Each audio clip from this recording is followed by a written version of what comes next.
I was confronted by four humanoid shapes in what looked like robes. And although they talked to me, it wasn't talking, it was more like conveying feelings or understandings. And I got the impression that what I was doing was right in terms of meditating. What I was researching into, which is what I call a greater reality, was right, but it was wrong at the wrong time. I hadn't got enough background, apparently, in being on Earth, in this particular incarnation, to allow me to have the basis that I needed to progress further. At that point, I knew I had something sort of important to do, but I had no idea what it was. And it was, and also from that point onwards, although I knew this, my interest sort of started to drop off. And so I became the average individual, really, like everybody else, quite immersed in my incarnation, wanted to progress in my career, promotions. When I got married, we strove hard to sort of make sure the house we got was of good quality, that the roof didn't leak, for example. And we just looked at doing things and bettering ourselves in all of the usual materialistic ways. And then a friend of mine who was on one of my master's degree courses, which I was doing part-time, wanted to invite me to something called a Reiki share, where there's a group of individuals who was being taught by a certain Reiki master, her friend, and would I be interested? Well, I basically resisted this for well over 9 months, and then eventually decided to go. A year later, I ended up being sort of given Reiki master myself. It became quite natural to do, and I felt there was other things going on as well. Now, sort of about the same time, I'd gone back into university and was studying some rather difficult mathematics to do with imaging technology and understanding color science and how the eye worked. And I was getting quite stressed out, so I was seeing this homeopathic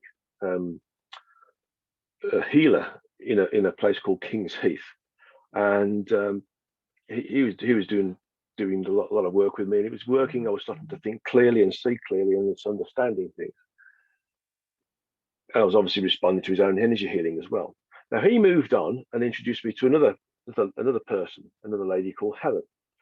Now, what I didn't realize until then, or until later, was that they were both students, first generation students of a lady called Barbara Brennan in the States, who was a pioneer in energy healing. And she was an ex-NASA scientist in the Jet Propulsion Laboratory, and so was basically a scientist and an engineer, and explained things to do with energy healing in a way that was compelling to me. So when I sort of read part of her first book, and then Helen turned around and said, "Well, I'm going to have a workshop to teach exactly what I've been taught by Barbara, and it'll take 4 years. It'll be hard work, but are you interested? I'm going to do an introductory weekend in Malvern." So I signed up for it. I went over there and did the whole weekend, and it felt right again to do it, which was interesting. So in effect, I started to becoming more and more involved with higher levels of healing and understanding things in a more scientific way. Now, part of the teaching resulted in channeling information about the client or the patient to understand how they need to be healed, what processes or what techniques I was taught with the Barbara Brennan School of energy healing through Helen was appropriate for that very particular client. and this part of this channeling information was quite interesting, because we went to different levels associated with it, and I was quite attracted to this way of moving. And so part of it also allowed us to open our chakras and move up to different levels to affect healing on the energy templates associated with the human body that we don't see, but create the gross physical that we do see, and a number of other levels. And so we were moving up and down the frequencies to experience different things and do the healing, see what needed to be healed, what parts of the aura also needed to be healed, and also what we could do with different organs and healing. So we're learning this energy healing and moving up and down the frequencies. sort of in parallel to this, another friend of mine who was also one of the who was also into Reiki and had a different Reiki master, had moved from the UK to Sweden to work for a Swedish car company called Saab, and he invited myself and my late wife Anne over. And what I didn't know is that his Reiki master, who was based in somewhere in the UK but was in constant communication with him, said that there was something important that was going to happen when I was there, and that he had to lead me down to a river which wasn't too far from where he lived. So this was around 2000. This was we went out on a day's walk, and you can see on the right hand side of this image there's a set of stones where we walked down the pathway by that set of stones down towards the river. And although it's out of sight now, round about the bottom right hand side of the river that you can see, there's a little stone or little islandlet, if you want to call it that. That was away from the bank. There was about a meter of water between the bank and this like large stones, with extremely small island. And as we were walking towards it, I felt that my body was tingling. My hands were tingling first, then my arms, then my upper body, then my whole body was tingling. And then the closer we got to this stone, I just felt super energized. So I told my friend and my late wife that, I've got to sit down here and meditate for a bit. And they said, okay, we're going to get this suspension bridge, which you can see on the image there. Okay. And they went and walked towards this suspension bridge with a view to me catching them up. Well, that never happened. I sat on this rock and meditated there for something like 20, 25 minutes. And in this time, I received what I can only classify as being the most amazing reattunement, download, whatever you want to call it, I've ever experienced before and since. And when it finished, it was so profound that I could hardly string 2 or 3 words together to describe what I experienced. So I waited there and mentioned to my late wife, my friend, that they're going to come back to me. So they came back, and they said it was interesting because they felt that there was craft, there was something had moved into the environment that was sort of hovering over me and rewiring me. And whilst they were explaining this, I looked over to the left-hand side of the river, which you can see the bottom left-hand side. And this was a windless day. There was no wind at all. The river was like super calm, like a mirror. But in a certain area, all of us could sense there was something going on. And the more I looked, the more I could see there was actually something happening, like a ripple in the local frequency or dimension or whatever I was using to describe it in those days. On the river, which was dead calm, there was a certain area that was super choppy, like it was, and the trees were moving backwards and forwards, like they were affected by the downwash of a helicopter's rotor blades. And the more I looked and the more I strained, I felt pressure around the center of my forehead, and I started to see things that looked like this. Now, the way I saw them was a little bit like the image was overlaid onto the trees. So as you can see here, that they basically looked like a 3D image that was in the trees. And the way to describe it is sort of in the 90s, you have, I mean, even now, you sometimes see these paintings or these digital images where if you just focus your eyes, you can see some other image as part of it, some of the 3-dimensional image as part of it. And that's how these appeared. And they looked like they were sort of semi-biological, semi-mechanical devices. There was a cone-shaped object with almost like tentacles at the bottom. And as I strained and looked closer and focused closer, the center of my forehead started to get strained more and more. I could see them more and more clearly. And then I had this huge communication come to me, like somebody was shouting at me saying, Yeah, don't strain it. Don't undo what we've done. You need to let it settle down for some time to allow it to embed within you. What we've done is quite profound. You'll be using it later, but not now. Let things settle down. And I was so surprised. This booming voice in my head that it stopped all my concentration, and these things just disappeared. And from that time onwards, everything changed in terms of the energy healing I was doing. And I started to go to different levels above and beyond those that were associated with my energy healing. Now, excuse me. In the energy healing courses, we were taught to traverse the lower frequencies by opening chakras one by one to go to the first three levels associated with the physical, the next four levels, which are spiritual or physical, so to speak, and then we stayed there. But I noticed that I could go to, if I concentrated, levels above that. Now, at first, I didn't know I was going there, and I was told off several times by Helen to keep within the frequencies associated with the chakras. And although I sort of understood that and did my best to stay where I was, I didn't know how I was staying there. So I started to experiment at home. In the mornings, I would have a meditation before I went to work. And I started to create a condition where I could move up and down these frequencies in a logical, repeatable, and robust way. And I noticed that the human body wasn't constructed through the use of the frequencies associated with the chakras, but three more.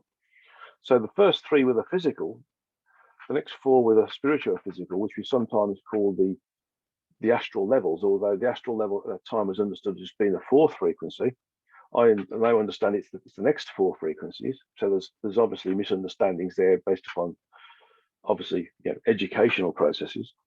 The fourth level being the lower astral, the fifth being the upper lower astral, the sixth being the lower upper astral, and the seventh being the upper astral. And then the eighth, ninth, and 10th like a step down function, where what I'm told to call the aspect of the soul moves down from the higher frequencies that are associated with different dimensions, and is projected into this physical form that we call the human body. And there's other physical forms which we can incarnate into, and associate itself with it through the Tantien, the core star area, which is where the mechanical essence of what we are, which is the energy animates the body, and then the soul suit, which is where the sentient sits. And so I noticed that there was a use of higher frequencies, and these higher frequencies were also part of the physical universe. So I noticed that in doing this, that there were 12 frequencies associated with the universe that we're in. And then when I moved into the next frequency upwards, it ended up being a completely different scenario, because the first 12 frequencies I noted were all in one universe. But when I went into the 13th frequency, it ended up being a different universe. And the 14th was a different universe. The 15th was a different universe. So I discovered that by projecting my consciousness, by using a number of different techniques, which were laboriously slow, I could move up to different levels in a way which was beneficial to me. I could understand where I was going to and go back. So I developed this system that allowed me to go there. Whilst I was doing this, I bumped into a number of different entities. First one was called Byron, which was an entity that taught me a lot of stuff. Initially, it didn't want to be in communication with me, but after about 3 or 4 months of daily persistence and going to this level, which was level 27, 27th frequency, which was in the second full dimension, and I'll talk about the dimensions in a moment, it started to give me information. And then I bumped into other entities that, in Crete. I used to go to Crete, and still do go to Crete on a regular basis when I can travel. And I found that during a meditation session there, I noticed that I was being observed by other incarnate entities that are in the next frequency up, the fourth level. Because we don't just incarnate on the gross physical levels, we can incarnate in all of the frequencies associated with the physical universe. Of course, the higher the frequency, the more finer the body type that we're in is. So they gave me information about certain things. And then I bumped into another group of entities who are classified as being uncreated. They are the function of creativity but not creativity. And basically they're a spin-off product from our creator, our source, what we call God, dividing its sentience into smaller individualized units and populating those smaller individualized units into a smaller, or should I say, a location within itself, part of its own structure, to experience, learn, and evolve itself. It's a bit like us splitting off our own consciousness to several billion cells and saying, go and experience the parts of the human body in its minute detail, which you can do. Because we can't understand our bodies, but our cells might understand some of the minute details of our bodies. And it's the same thing with our creator. And so I started to understand that there was a structure associated with that which created us, and that which created us was also part of a bigger structure and a bigger level of sentience as well. And I noticed that once I was above a certain level, at the level 100 in terms of the frequencies, which is starting to go into the fourth full dimension, not time, but people refer to as being, because time doesn't exist. So how can we have a dimension that's time if time doesn't exist? But I started to notice at certain levels I was getting into contact with much larger entities, including the source entity, and I was able to communicate with other entities of those levels as well, including a larger entity called the Origin. Over a period of years, I guess, I started to create a much faster way of moving around, and I started to map out, from a structure-based perspective, the number of frequency levels that were within this segmented area within our creator, our source, that was populated by smaller individualized units of its own sentience that are us or our higher selves. And so I understood then that there was basically 12 full dimensions, and that these 12 full dimensions created 397 universes. And I'll go into the detail of the multiverse in a moment, but it's the communications with the source and the origin, a hum of the arm and the aliens and other entities that gave me lots of information that eventually became the first book of the history of God. So how did I start to, what basic method did I start to use that allowed me to move, and I've been able to teach others to move their consciousness into the various parts of the multiversal environment? Well, the first way I noticed was I could use the chakras to slowly move the consciousness with the sentience up to the first 7 levels. Then, because the 8th, 9th, and 10th don't have any chakras, I developed eventually a system where I was walking up a series of stairs that allowed me to go up in a gradual way up to the top of the frequencies that are associated with the human form. Then after that, I developed another method that allowed us to move beyond the 10 frequency levels of the human body and into the frequencies that are associated with the rest of the universal environment, the physical universal environment, and then move into the other frequencies associated with the multiversal environment, which was using a lift, basically. And that allowed me to go into the 11th and 12th frequency, and then into the rest of the energetic multiverse, or the frequential multiverse. And so it was quite interesting for me to create this rather logical, linear way that used visualization processes. Didn't use things like yoga or pranayama or anything else, but it was a way of focusing the ability to move the sentience through the different levels that we normally exist within when we disincarnate and experience them. So it was basically creating a thought process that allowed the consciousness to focus on detaching itself from the human form and moving onwards and upwards in the frequencies. So what I discovered, and it took a bit of time to discover the detail. I didn't realize the understanding of that there was a difference in the structure of the multiverse at the lowest frequency levels until I was writing the second book beyond the source book one. And so we have 12 dimensions that exist in our source entity's multiverse. And each dimension, except the first full dimension, operates in the same way. So the second up to the 12th full dimension all work in the same way. The structure is the same, but they are obviously increasing in finitude, and therefore we have more contents that can go into them the higher up the frequencies we go. So from the second to the 12th full dimension, we have each of the full dimensions break into 3 subdimensional components, which I was told to call them tritaves at that point. And each of these subdimensional components or tritaves also further breaks us into 12 frequency levels or frequency bands. And each of these frequency levels or frequency bands has the capability of and does support the self-contained, simultaneously manifest universal environments in their own right. Now that's not parallel. Parallel universes are something else.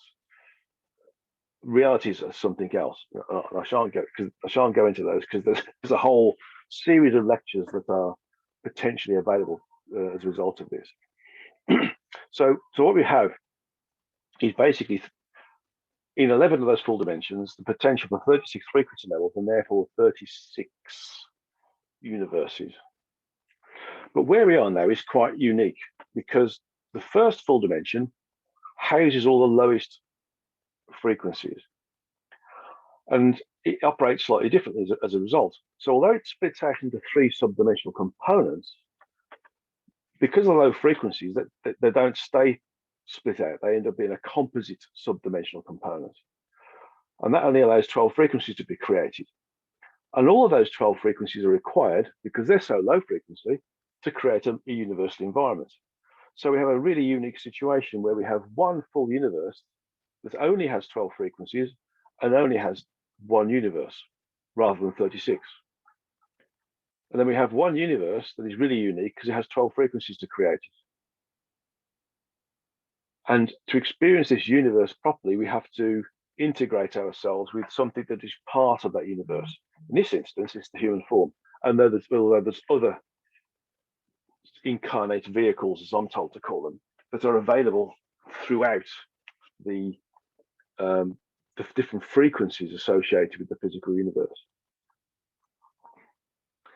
So within our source entity, as part of its own structure, that is populated by smaller individualized units of its own sentience that are what I'm told to call our true energetic selves, that we sometimes call it the oversoul, sometimes called the Godhead, and the Hindus call it the Godhead.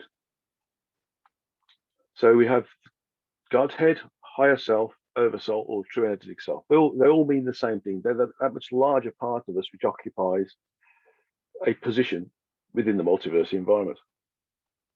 So if we look at the maths surrounding it, we have 11 times 12 times 36, which equals 396 frequencies and therefore 396 universes. But with the first full dimension, we have 1 times 12 times 1, which is 1. So we have 12 frequencies plus 396, which equals 408 frequencies. It's only 1 plus 396 universes. Okay.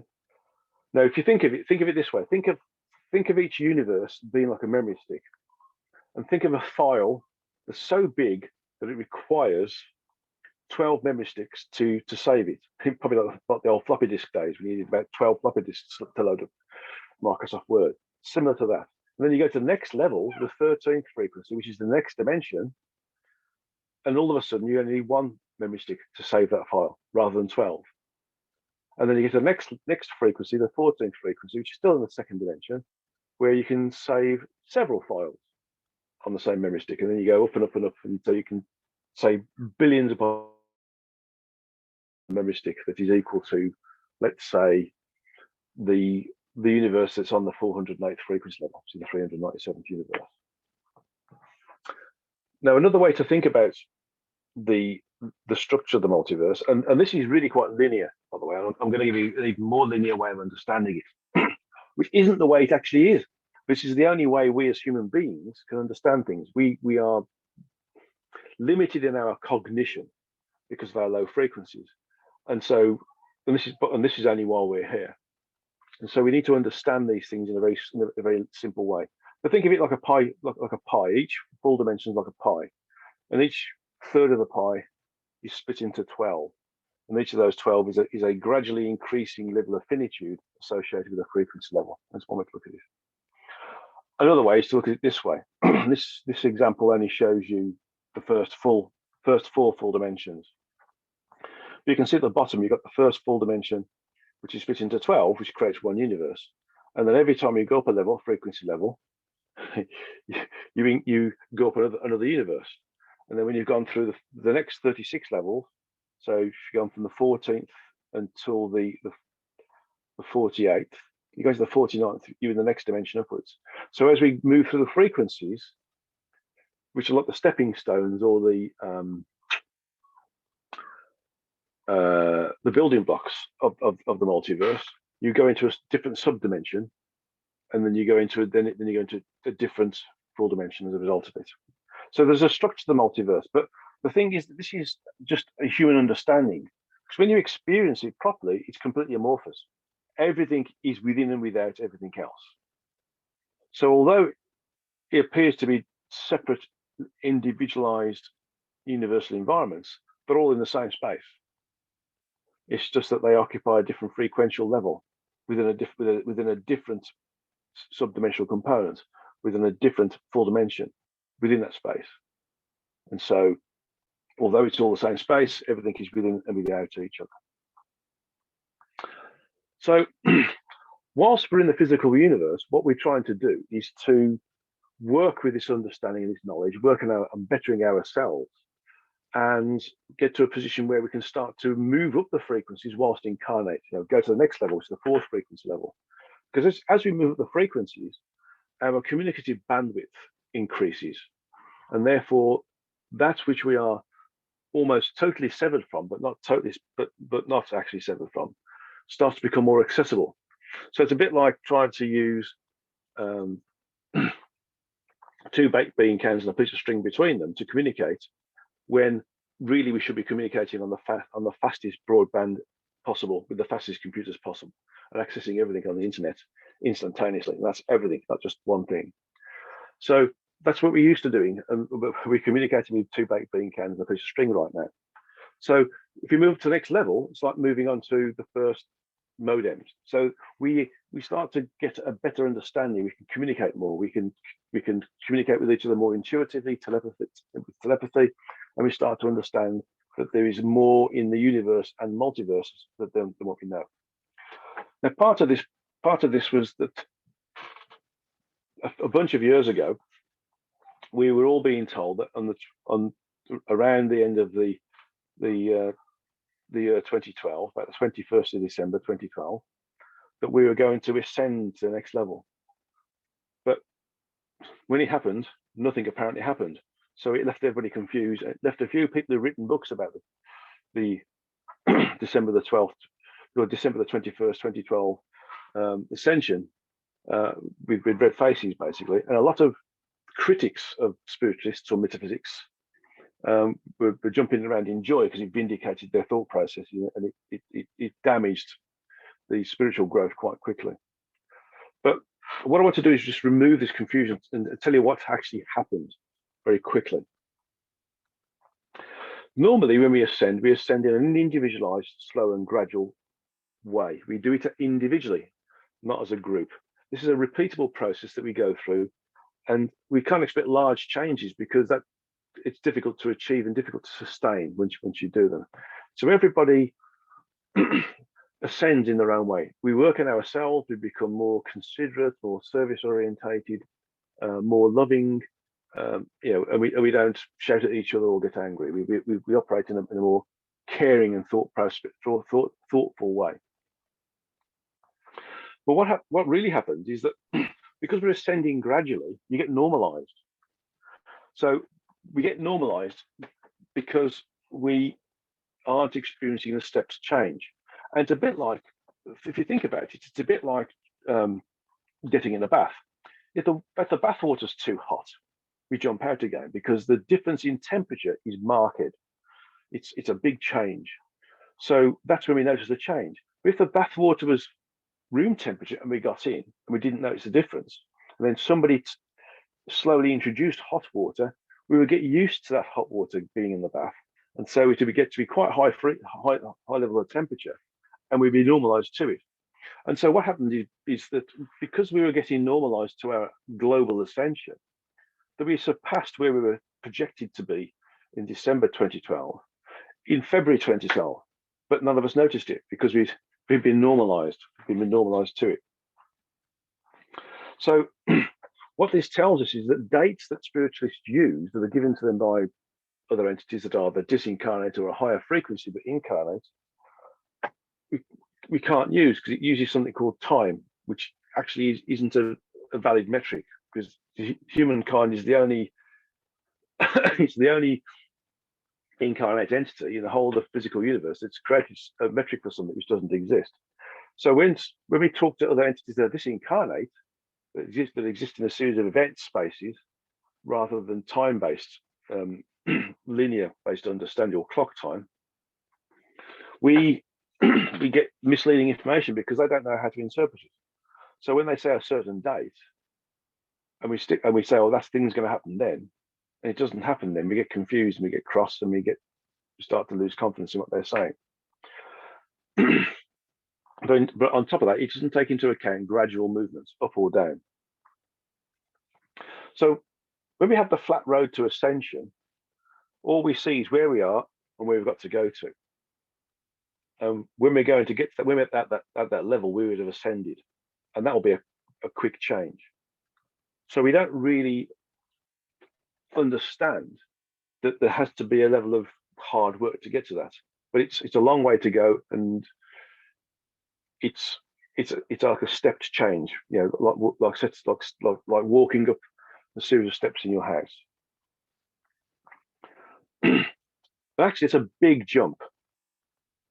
Trying to get this critical mass where 10% of the population have become aware and awake, and that'll drag everybody else up, is actually a big thing to do. Okay, realize a lot of work by a small number of individuals.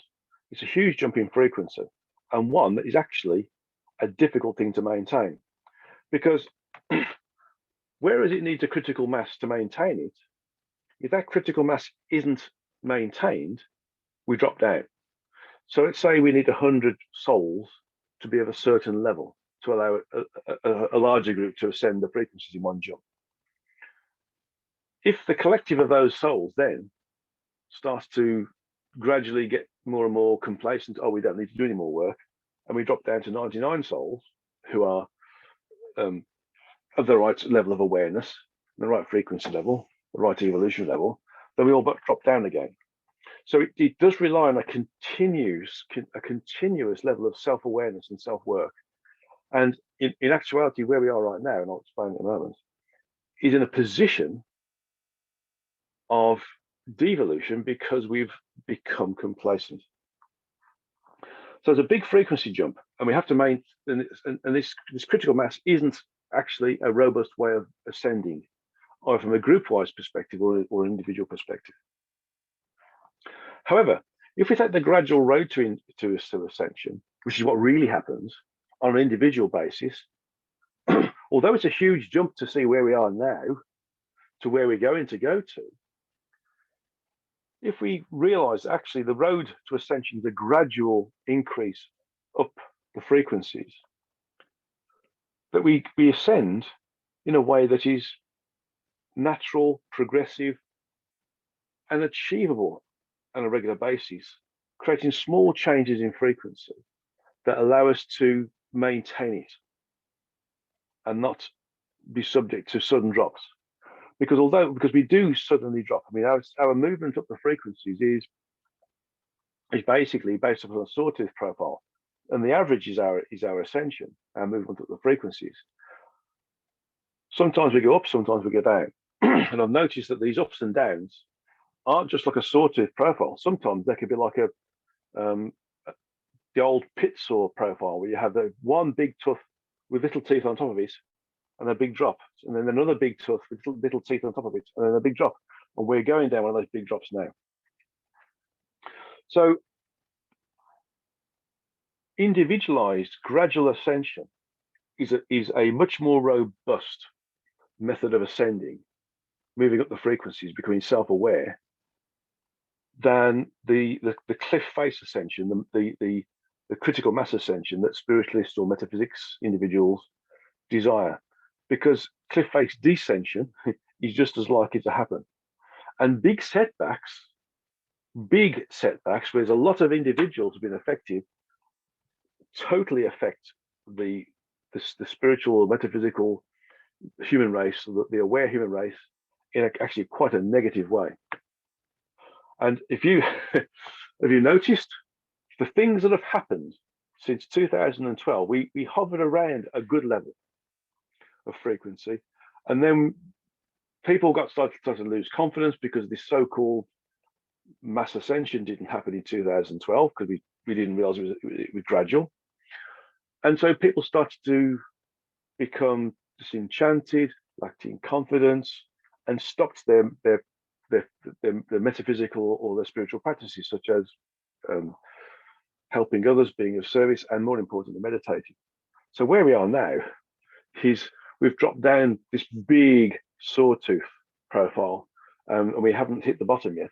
And we know we're experiencing this because look at the number of people on the earth now who are being angry. Look at the stupidity of some of our leaders around the world. Things that just wouldn't have happened 50 years ago are happening now because we're allowing ourselves to drop into these low frequency thoughts, behaviors, and actions. Oh, as long as I'm okay, it doesn't matter. We're being very selfish, and that is the issue. So we do have a rise in individuals becoming more interested in things of spirit and a greater response to the greater reality. But there's also been a loss as well. And this loss is becoming more profound. And so the thoughts, behaviors, and actions of individuals across the planet are in a lower way, a lower frequency way of being of thinking, behaving, and acting, is actually taking a bit of a precedent. But those that are ascending are struggling because they're being battered by the tsunami of storms of lower frequencies. But they are moving. There is a slow rise. And those individuals that do continue will become more and more intuitive, more and more aware and awake, experience more connectivity with themselves, with others, and with nature, and will be more and more connected to the greater reality and the multiverse environments. And so it is a slow process, a gradual process, but some of the things that's come out of these individuals who are more aware and awake is sometimes technology. Some of the technology we've been getting is amazingly, how we've moved from cathode ray tube technology in the late 1940s to having almost paper thin folding displays now is amazing. The technologies we've been getting that's been given to us by those individuals who have been channeling information and perhaps even don't know they've been channeling information is actually amazing, because they've been open to the potential of higher knowledge, and that higher knowledge has allowed them to introduce new technologies, what we will call inventions. So again, those what I call semi-aware individuals are the inventors,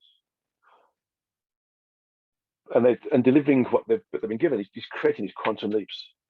So as we ascend more, our technology higher technology will become available, but that technology will become more and more greener, so to speak.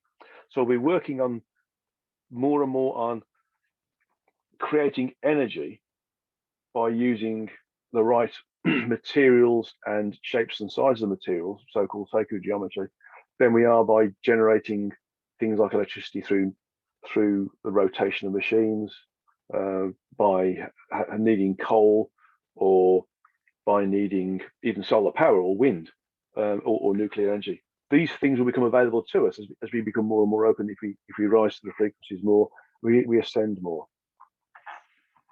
But one of the things you'll notice,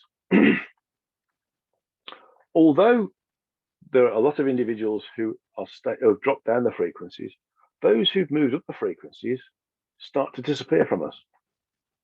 We start to no longer relate to them. But more importantly, we no longer see them. And sometimes we find that these individuals are, are still here, but they've moved up a level. And that means that they're still incarnate, but their incarnate vehicle, their body has moved up the frequency, it's become finer. And so we don't see them with our gross physical eyes. And so what we see is a case where the people who have ascended can still see those in the frequency below them and can drop down the frequencies should they desire to do so. But those on the lower frequencies can't see those above them. Similarly, for example, those who are on one level, let's say the fourth frequency level, can't see those in the fifth frequency level, but they can see those on the fourth and the third. So ascension, the proof of ascension is that those who are spiritually inclined are sometimes invisible to us, and or you're invisible to other people. And so those who are working on themselves ascending will sometimes find they go into a shop, for example, to buy something, and then go to the salesperson or the person behind the desk with the cash register there, patiently waiting. Somebody else might get served before them, even though they're first. And it might happen again. And you think, well, can't these people see me? No, they can't, because the visual range of the physical eye is based upon the perceptual range of the third eye working in this particular environment. So it's only when you get angry, frustrated, that you drop down the frequency that they can suddenly start to perceive you and therefore see you. And then you'll start to get responses like, oh, sorry, I didn't see you there. Well, of course I didn't. I didn't see you at all, because you're not in their perceptual range because you're a higher frequency. So those who are ascending will appear to disappear from our physical perception. Which brings us into the next subject, because Dolores talked about the new earth and how we're all going to ascend into this new earth. But my understanding is that this is it's not so black and white as it seems. We're not going from one earth into another earth. It's more like a frequential change. So if we look at this from the Dolores Cannon perspective, she talks about people going from the old earth to the new earth.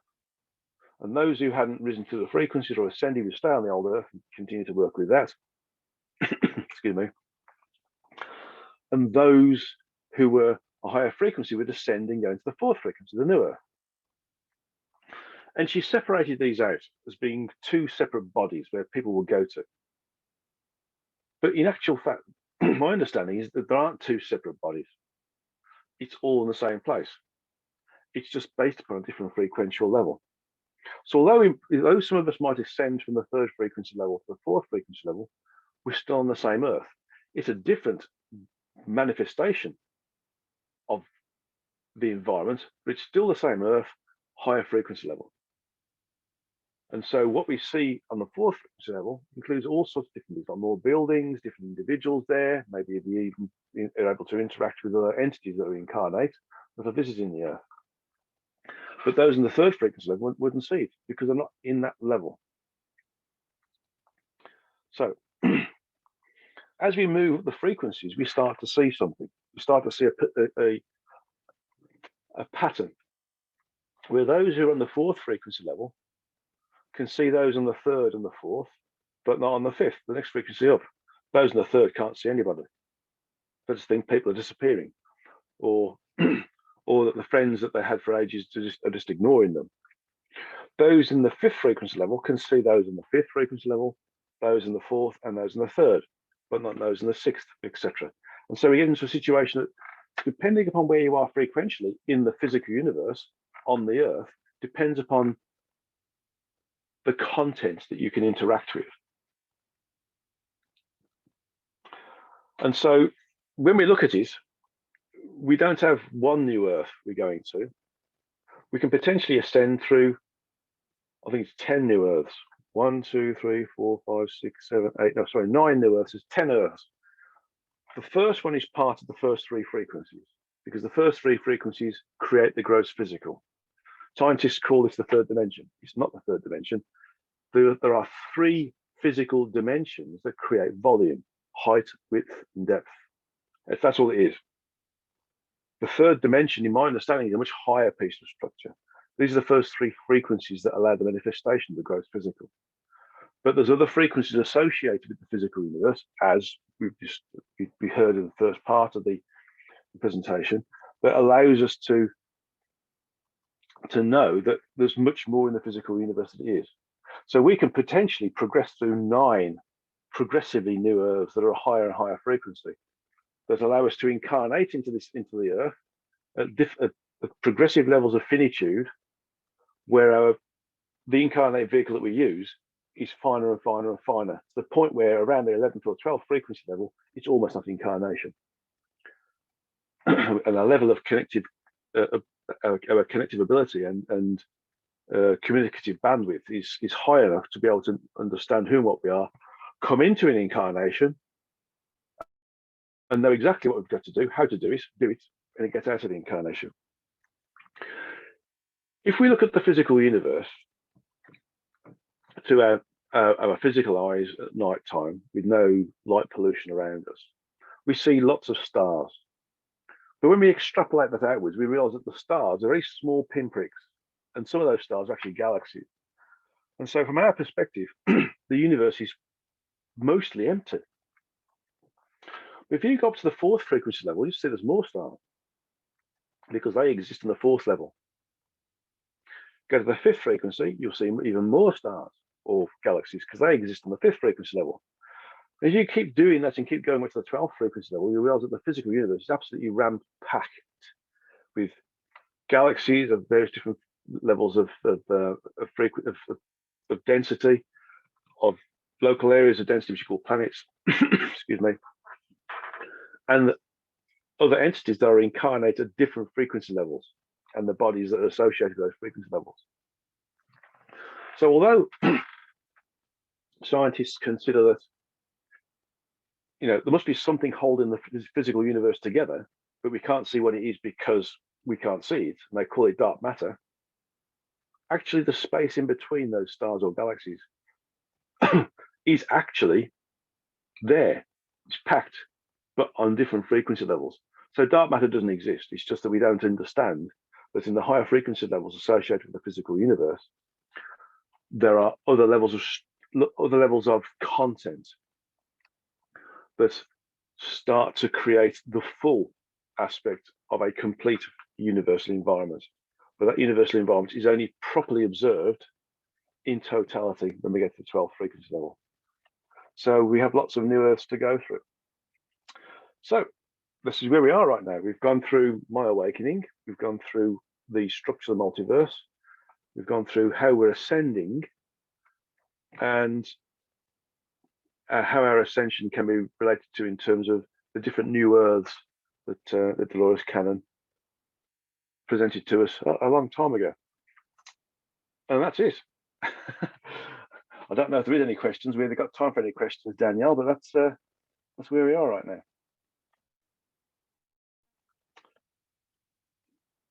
Okay, let's finish this.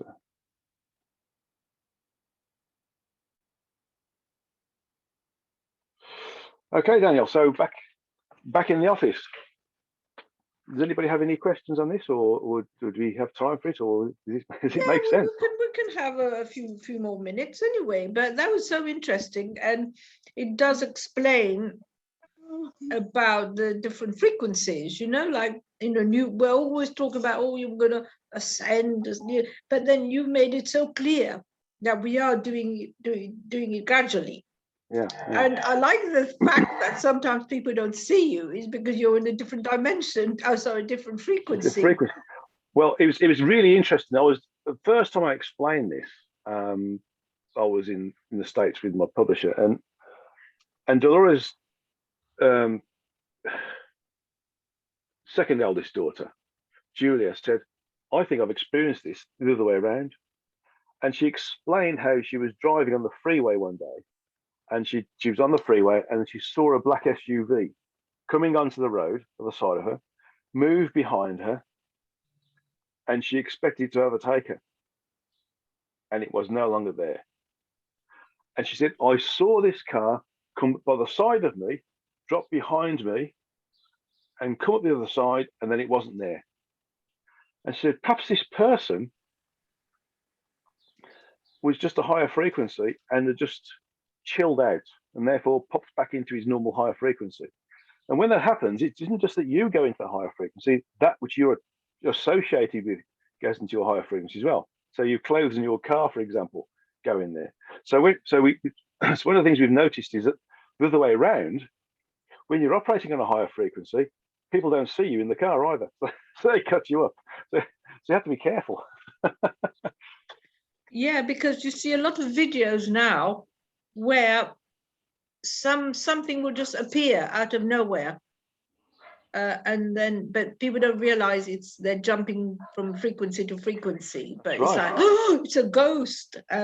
Yeah. Well, yeah. I mean, also we have the situation where there are areas of locally high frequency that we move into and out of, and if we are normally a high frequency, we add to it.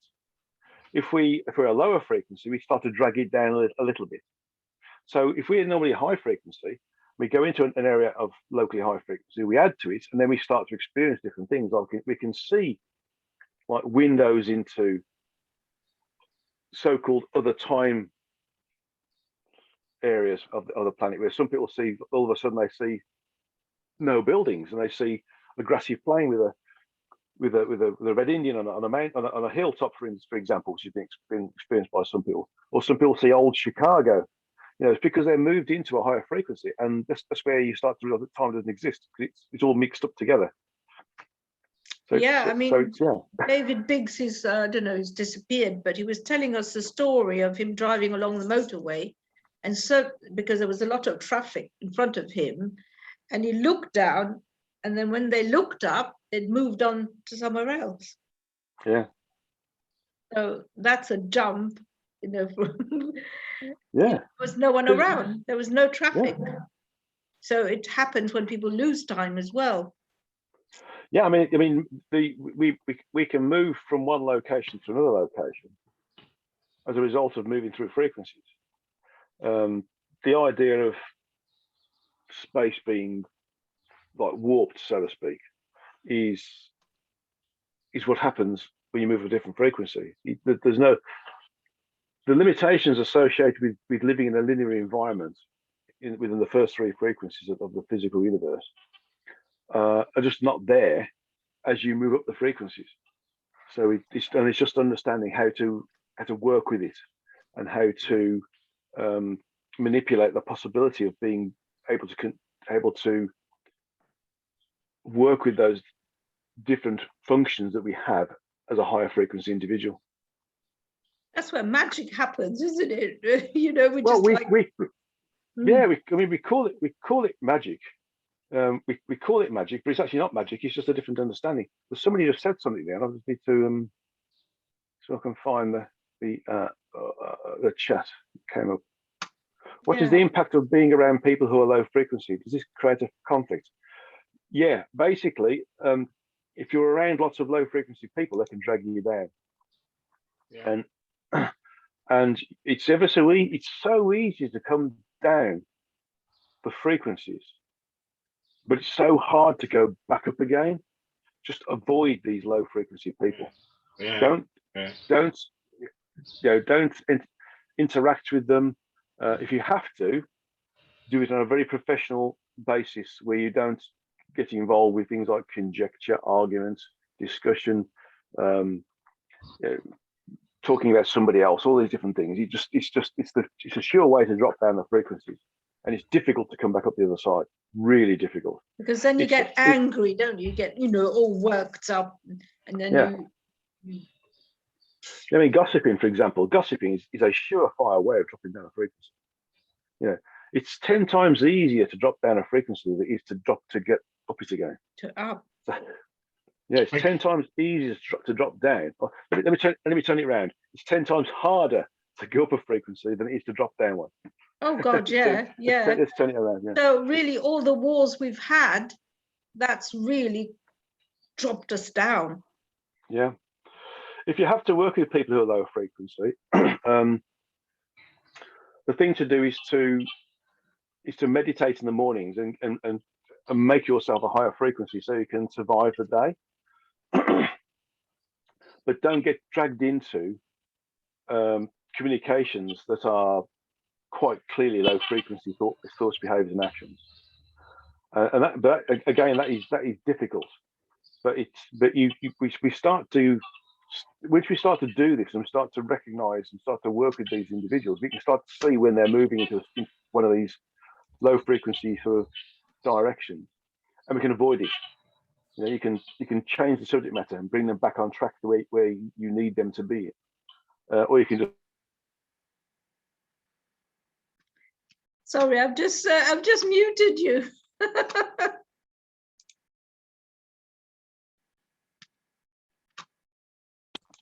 I just muted you. No, sorry. Right. So basically, the thing to do is to meditate every morning on being a higher frequency. If you have to interact with low frequency individuals, and just refuse to be drawn into conjecture, refuse to be drawn into arguments, refuse to just either change the subject or give an excuse for moving out of the environment that they're in, and that's the only way it will work. Well, because otherwise you'll be pulled into it, and it's difficult to get out. Because the energies that they have, you know, the low frequency energies are so compelling, it almost sucks you in. It's like a vacuum cleaner. It's terrible. So I tend to call energy vampires, because they'll come along, stand by you, talk to you, and once they've gone, you just feel deflated, and they've sucked all the goodness out of you. You know? Exactly. And what they've done is they've taken your energy from you, because but more importantly, they've dropped you down the frequencies, and when you're at a higher frequency, you notice the drop. It's like somebody's punched you in the stomach. It's terrible. Yeah. So you have to sort of work in a way which is giving yourself protection and interacting with them on a minimal basis. Yeah, and they've always said that. They've always said, keep away from negative people. Keep away. Yeah. So I think I've got the next speaker coming. So can I just have a quick chip in? Yeah.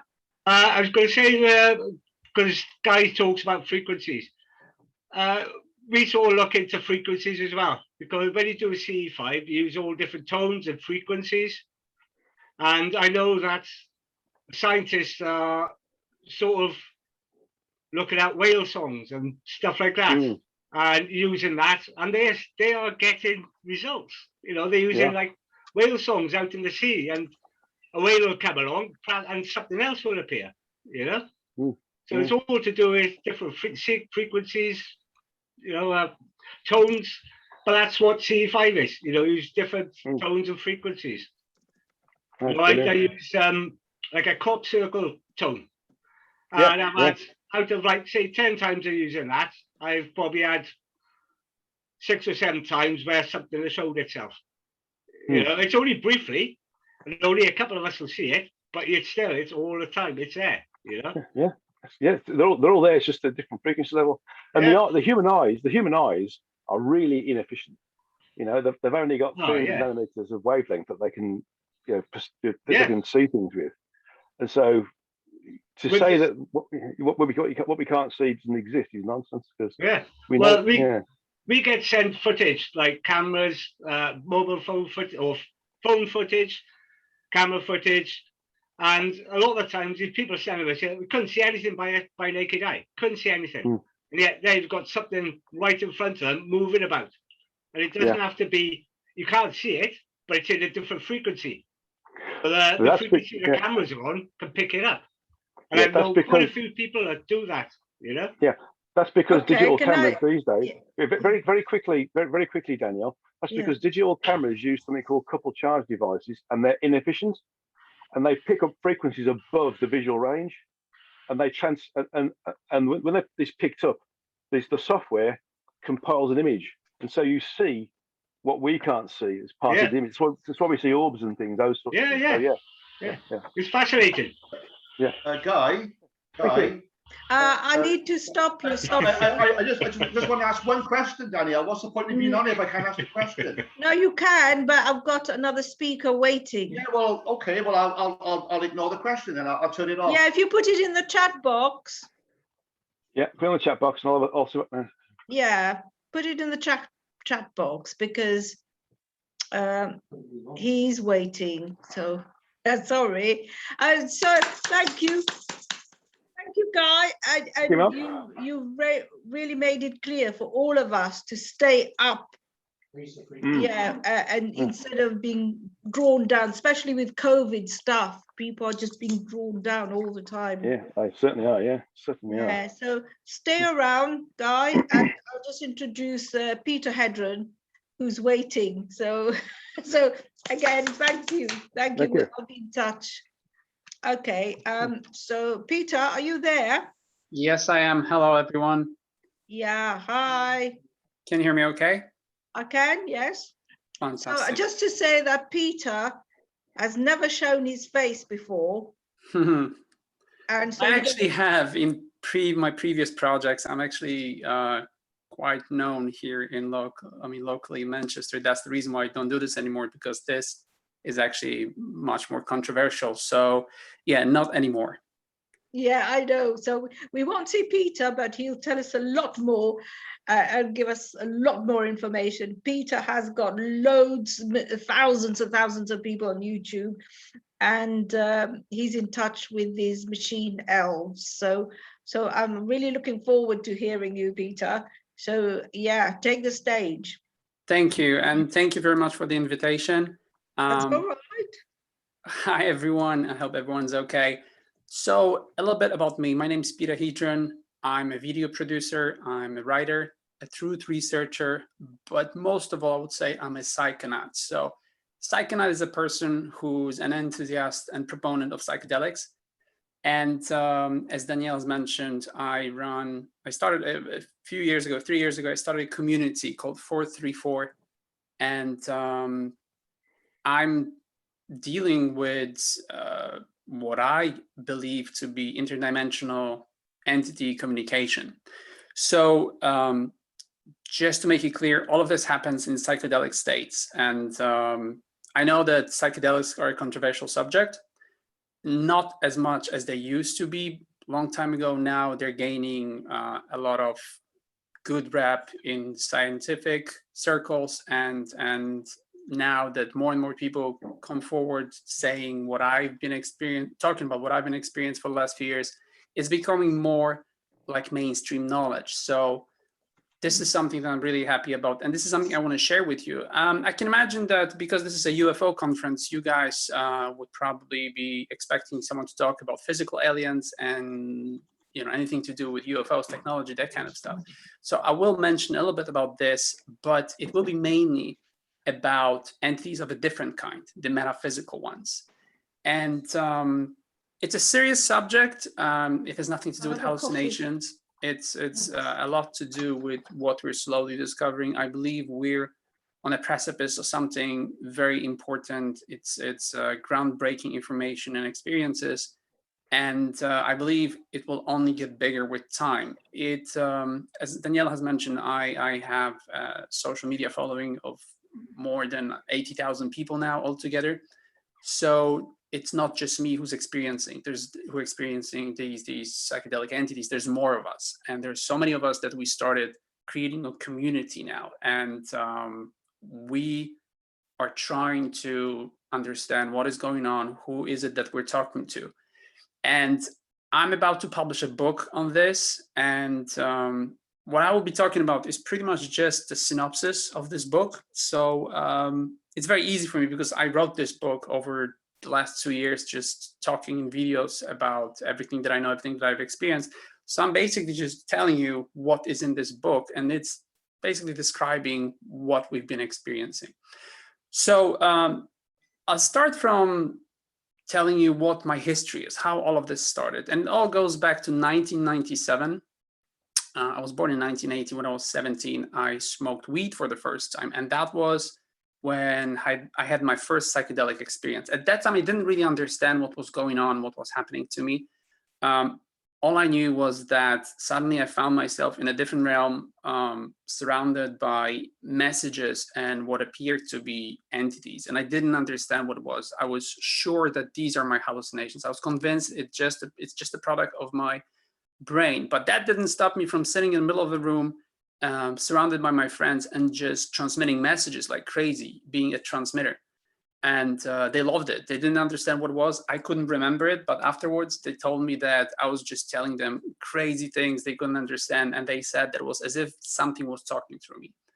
And that was when I was 17, and I didn't make much of it. I didn't really pay attention to it. I just thought, this is something that's happening to me. But I noticed that every time I would smoke weeds, I would smoke marijuana, this is what I would experience. And I got used to it, and I didn't really pay much attention to it. I didn't really take any psychedelics. I wasn't really into this kind of stuff at that time. I was too busy with other things. And I would say for the next 20 years, not much happened. So 3 years later, synchronicity started appearing in my life. And this synchronicity was number 434. And this is something that I've been experiencing for almost 21 years now. And this was always a mystery to me, because these synchronicities with years were gaining more and more, they were just being more frequent, and they were getting more and more improbable. It was something that I started paying attention to, and I started getting more of my friends and family involved in this. And we started realizing that this is really odd. This is complicated. This is not just the usual, observational bias where you imagine things and you look for connections because you want to. It was more than that. They were very complex, very complicated. And I described it in my first videos. So in 2015, I was looking for a cure for my depression. I was looking for a medicine. And I came across a Joe Rogan podcast with Amber Lyon, where they were talking about the antidepressant properties of psychedelics. And the first thing I did was I brew ayahuasca myself in my kitchen for 4 days, and it didn't work. Luckily, it had no effect on me. But I was very lucky at that time, because I came across magic mushrooms, cubensis B+, and I decided if ayahuasca doesn't work, I'll give mushrooms a try. And when I took mushrooms for the first time, this same type of communication happened, but this time it was very clear. It was very pronounced, very easy to understand, and I knew who's talking to me. So the moment I got in contact with these psychedelic entities, I started to write everything down, because these messages were very interesting, but also very important. These messages were something I've never heard before, and the entities who were talking to me didn't just transmit messages. They were engaging in discussion with me. They knew everything about me. They knew more than I know, and they were willing to engage in interaction with me. And that was something that it was mind-blowing. I didn't understand what was happening to me. I didn't know what to do with it. So I went online. And in 2015, unfortunately, there wasn't really much information out there. People were actually laughing at me. They were ridiculing me back then, even in psychedelic circles. I was telling people what's happening to me, and they were just saying, oh, these are just your hallucinations. That's what psychedelics are about. But then I came across Terence McKenna's books and speeches, and it turns out that Terence McKenna discovered this more than, I think, 30 years ago. And he coined the term machine elves. So these entities actually have existed in, not in scientific knowledge, but more or less shamanic circles. So people who dealt with, plant spirits, everything to do with, we used to call them hippies. But these people actually knew what I was talking about. So the more I started talking to these machine elves, these entities, the more I realized that this is not just something that I imagined. And I decided this is too important to just keep to myself. At that time, I was a viral social media video producer. I was doing really well with viral content. And I decided that I think this would be a good idea to start a channel about. And in 2018, I started a YouTube channel, which started getting a lot of subscribers very quickly. And I think within 2 or 3 months, I gained 10,000 subscribers. The videos started going viral. And it turned out that there's a lot of people who are looking for the same answers, and they all have the same experiences. So I started joining forces with a lot of interesting people, and we started building this community. And now there's a lot of us. There's not only there's a lot of us, but there's also a lot of people involved in this, because now this subject is getting all the universities and government agencies involved. And at the moment, we're seeing a lot of interest from universities. And as the legalization process is progressing, we're starting to notice that universities suddenly started to realize that there's a really interesting area of research that they could engage in.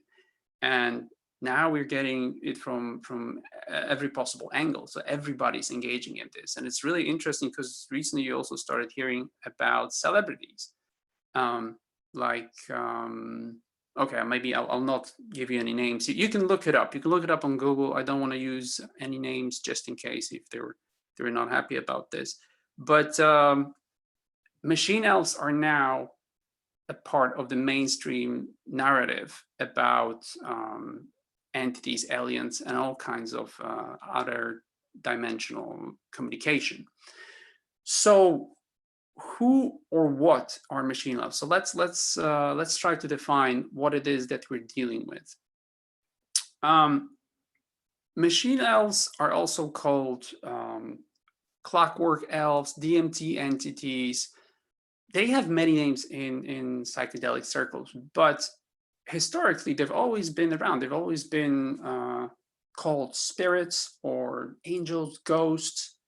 There's many names. So every type of energy being, it used to be called something. And when we look at ancient histories and fables and all those stories, they all have these elements of spirit, something that's not physical, but still in communication with physical humans.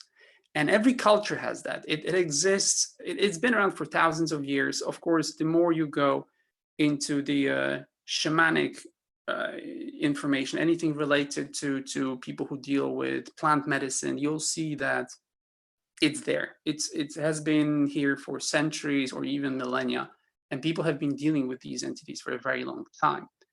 Now, they've always this always somehow disappears from if you want to talk about this, it will be quickly brushed off as something that's just a result of hallucination, especially if you talk about this in context of psychedelics.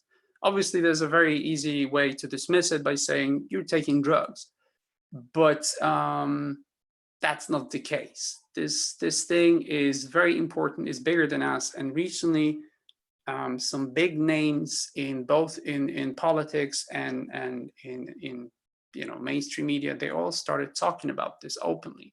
And it turns out that this has a lot to do not only with just people, regular people dealing with this and encountering these entities, but also with power elites, people at the top. This is something I wouldn't want to go into because this is very complicated, and there's a lot of misinformation in this. What you need to know is that as soon as I started gaining a lot of subscribers, YouTube and Facebook, everybody censored me. So they blacklisted me so that my channel stops growing. That was immediately within 4 months of me growing really fast. They decided you no longer can be promoted on YouTube and Facebook, and they just basically made it impossible for me to grow. The subject is so interesting and so important that despite the censorship attempts, the channel kept growing, and it's still growing to this day. Every month, I'm gaining new subscribers, new followers, and I'm getting more and more people saying that they've been experiencing this for a long time. Over the last 2.5 years, I've talked to thousands of people. I've talked to scientists and social media influencers and just regular people, and I can tell you that this is something that it's very real. It's something that we're all dealing with, and it's something that we need to research. So the first question, obviously, we would need to ask is, are machine elves real? So there's a few reasons why I believe personally that they're real. So number one, we all have the same experiences and we all get the same messages. In science, there is no such a thing as shared hallucinations. They just don't exist. There is no record of shared hallucination. There's nothing like that. It's just physically impossible. So when we all talk to the same spirit that gives us the same messages, and very often we get messages which are word by word the same message, that would indicate that we're dealing with something real. That's definitely a very important confirmation of what we're experiencing. And as I said, over the years, I've talked to literally thousands of people who give me the same messages, say that they've experienced the same, they've seen the same entities, they look the same, they say the same things. For me, that's a very important proof that they're real. Next thing I would say is that many of us, it's not, actually it's only 2%, but 2% of psychonauts have the ability to talk to dead people. So deceased, family members, friends, people who they knew.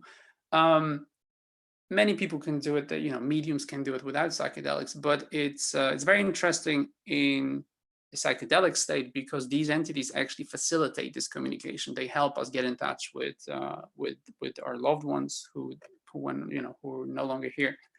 And the interesting thing is that when I was allowed to talk to my dead family members, I was given information about them that I could possibly not know about them. And then when I took this information and I went to my living family members and I checked it with them, they were shocked that I actually know this, and they wanted to know how I found out.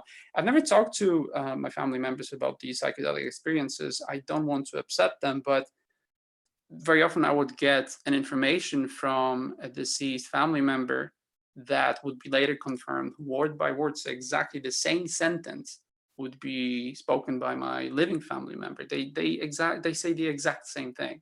So for me, that's a very important confirmation. I recently uploaded a video where I talk about how scientists in the last 2 years started publishing peer-reviewed papers on outer dimensions and psychedelic entities.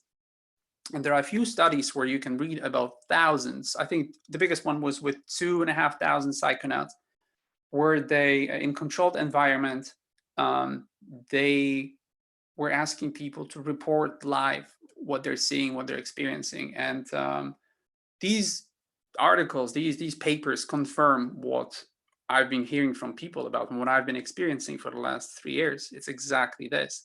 To make things more interesting, recently we found out that FBI has had in its archives some documents. I think the documents from 2011, but it describes an event that happened in 1947. There are some documents you can find both in CIA and FBI websites where they talk about these entities, and they don't talk to them. They don't talk about them as if this was a novelty. They talk about them as if it is something they have known about for a very long time. So there's all of this information that we get, and there are the universities and three-letter government agencies who are now confirming everything that we've known for a long time. So for me, that's enough. I don't need to find out more. I don't really try to convince people that these are real experiences. If you ever take psychedelics, you'll understand. If you're lucky enough to get in contact with these entities, you will know that this is a real experience. It is as real or even more real than talking to a physical person next to you.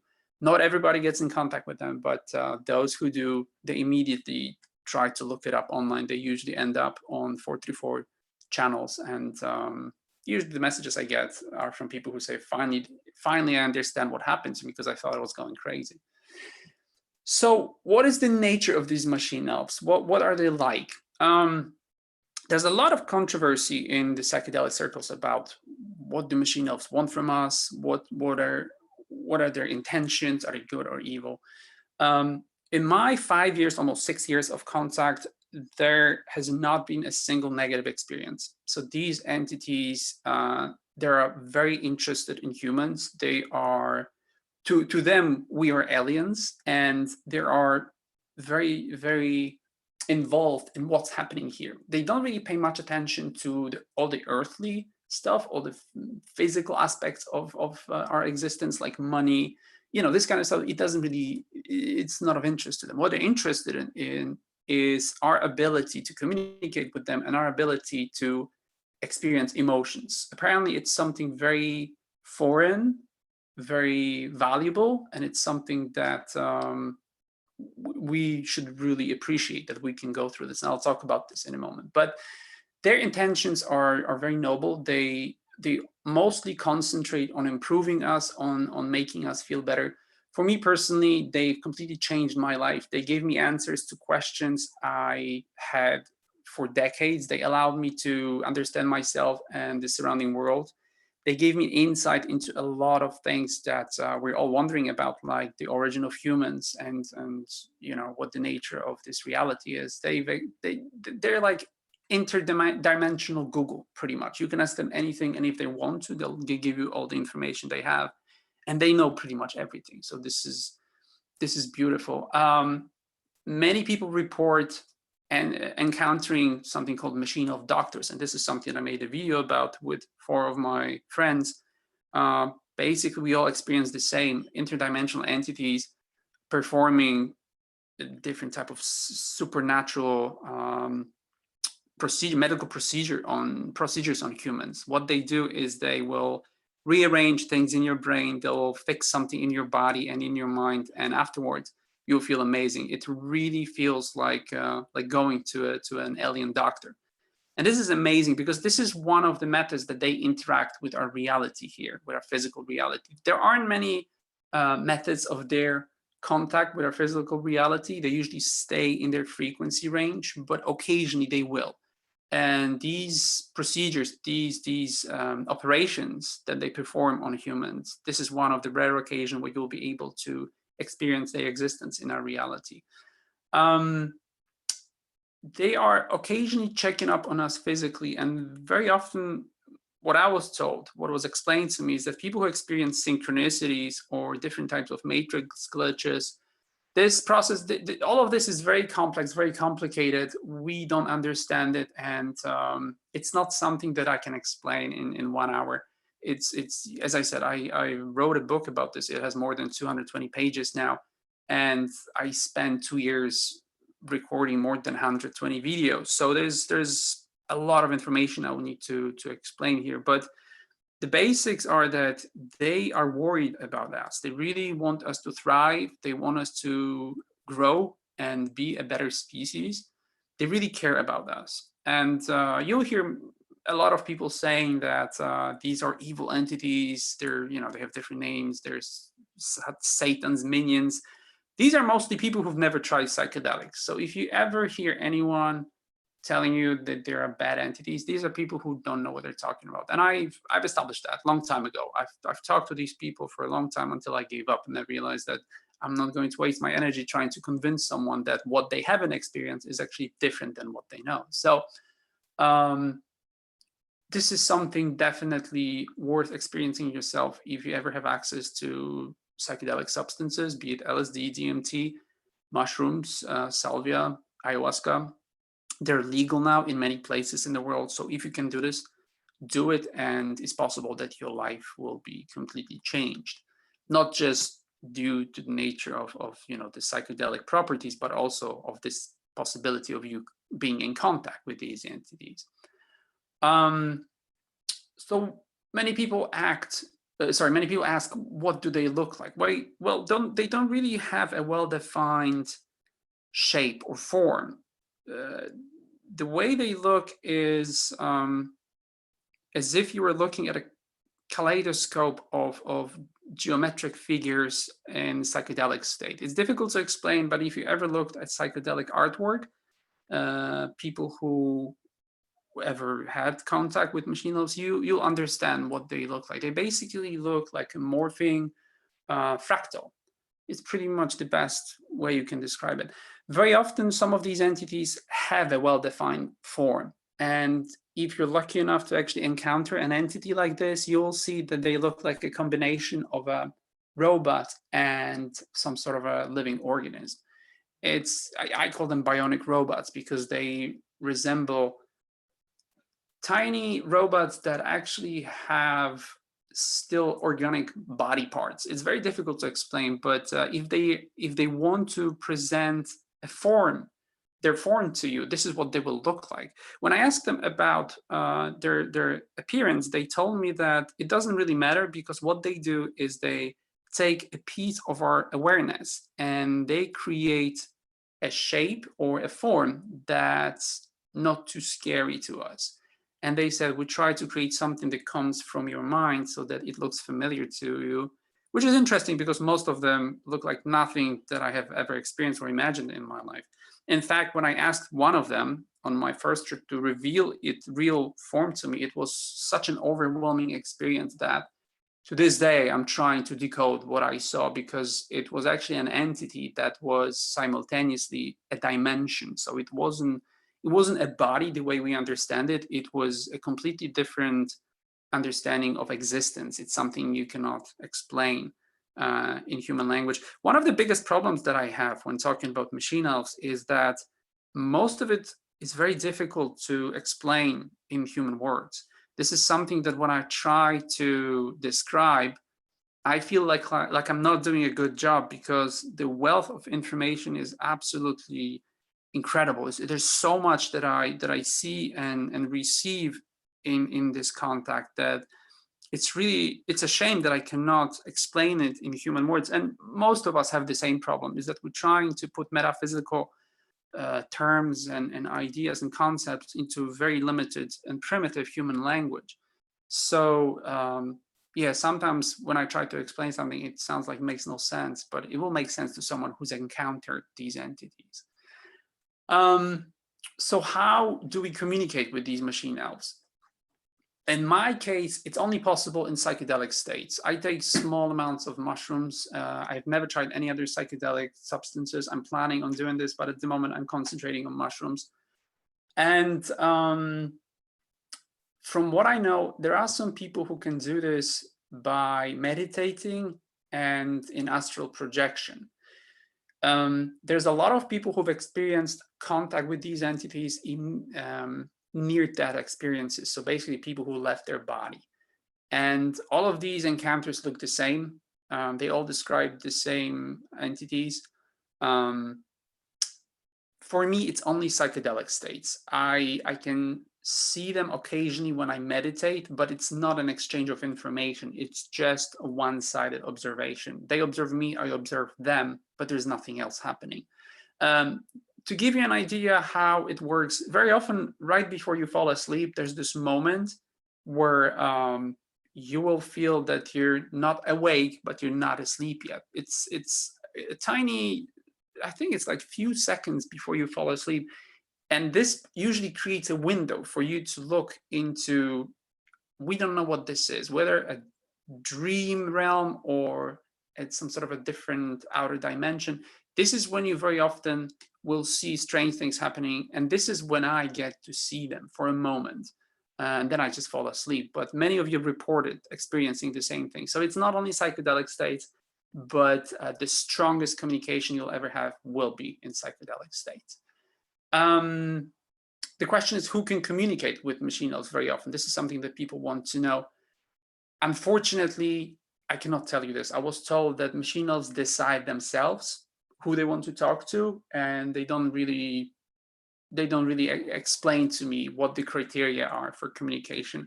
I know that there are few people who can do this. There's not many, really. There's only a few of us from what I was told. But those of us who actually get to communicate with these entities, they all experience the same, and they all have type of a mission. So one of the main aspects of communicating with machine elves is that all of us get some sort of a message or insight or a mission where we need to translate and transmit these messages to the world.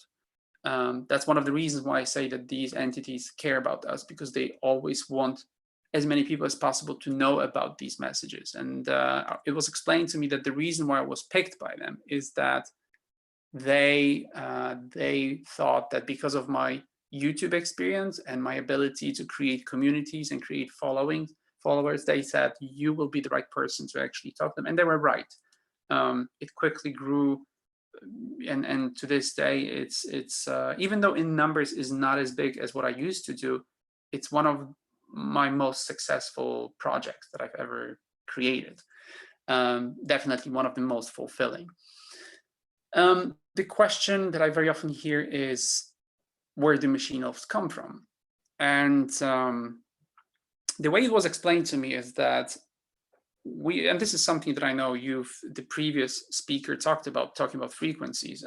It's very likely that they're here. It's very likely that they exist here in this reality. It's just different frequency. And very difficult to describe the dimensions they exist in, but they definitely don't feel like a part of our reality. They don't feel earthly. It feels like it's something completely outside of our human realm and our ability to perceive with our senses. And this is also something that was described in FBI documents, that it's something, it's a plane outside of this reality, but whether it is something that exists here or whether we travel somewhere else through power of interdimensional communication, is very difficult to know. What I do know is that occasionally I get a chance to travel with these entities through different dimensions, and you can physically see in your closed eye visuals that you're traveling through different dimensions. It's really like being on a plane and looking outside the window and seeing different countries and clouds and everything. It's the same when you travel through a dimension. It's very difficult to explain, but these dimensions are made of sacred geometry. It's made of fractals and loving energy. It's also made of emotions. It's very difficult to explain. It's very complex and very synergistic in nature. So again, I cannot answer this question, and it's not a question that is just me who's trying to find answers to, because I think there's a universe. I think it's Kingston College, one of those institutions are trying to map the psychedelic realities. They're trying to find out more about these dimensions. It's not just me. There's many people who want to know about this. Very often I get asked, what is the difference between metaphysical machine elves and physical aliens? And this is something I'll explain at the end of this talk, but they're completely different entities from what I understand. And from what I know, they're actually very often when it comes to ideology, they're in opposition to each other. And it's quite interesting if someone has the ability to communicate with both, because I know about people who communicate with physical aliens like Grace.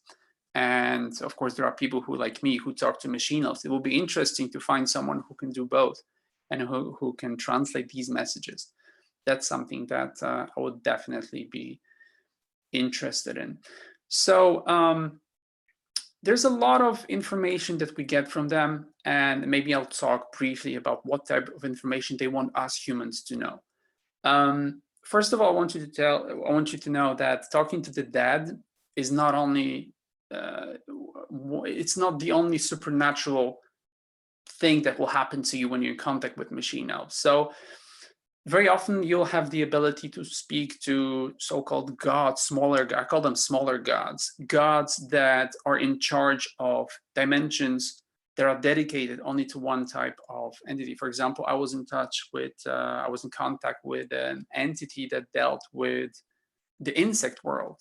So I talked to a machine elf that looked like a queen bee, and she gave me a lot of information, but she also explained to me what the insect world looks like. She talked to me about what bees do in our reality, and we don't understand this. It's absolutely amazing when you have a chance to learn about the insect world from a psychedelic entity, because they will give you information from their perspective. And obviously, one of the main things you learn is that every life form is equal. We see ourselves as mostly as dominant or superior to other life forms. That's not the case.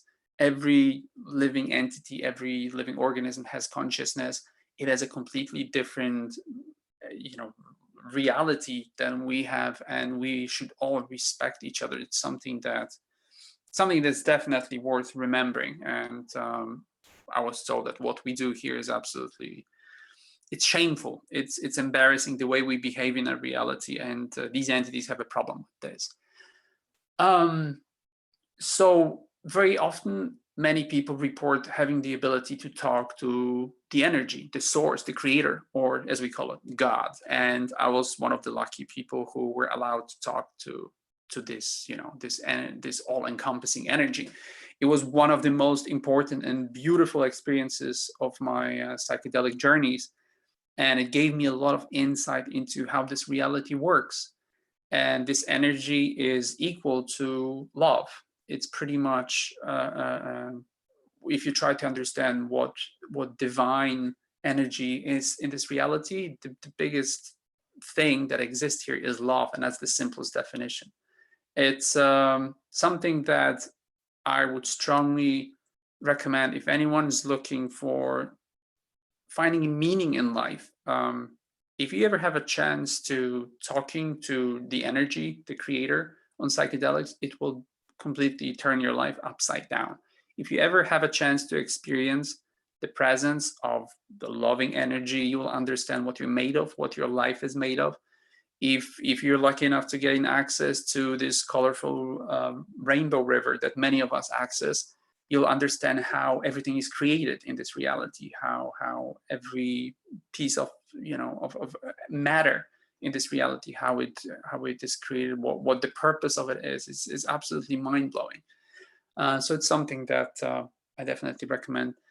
The other thing that machine elves will allow you to do sometimes, they will allow you to understand the world of nature. And if you're lucky enough, you can talk to trees.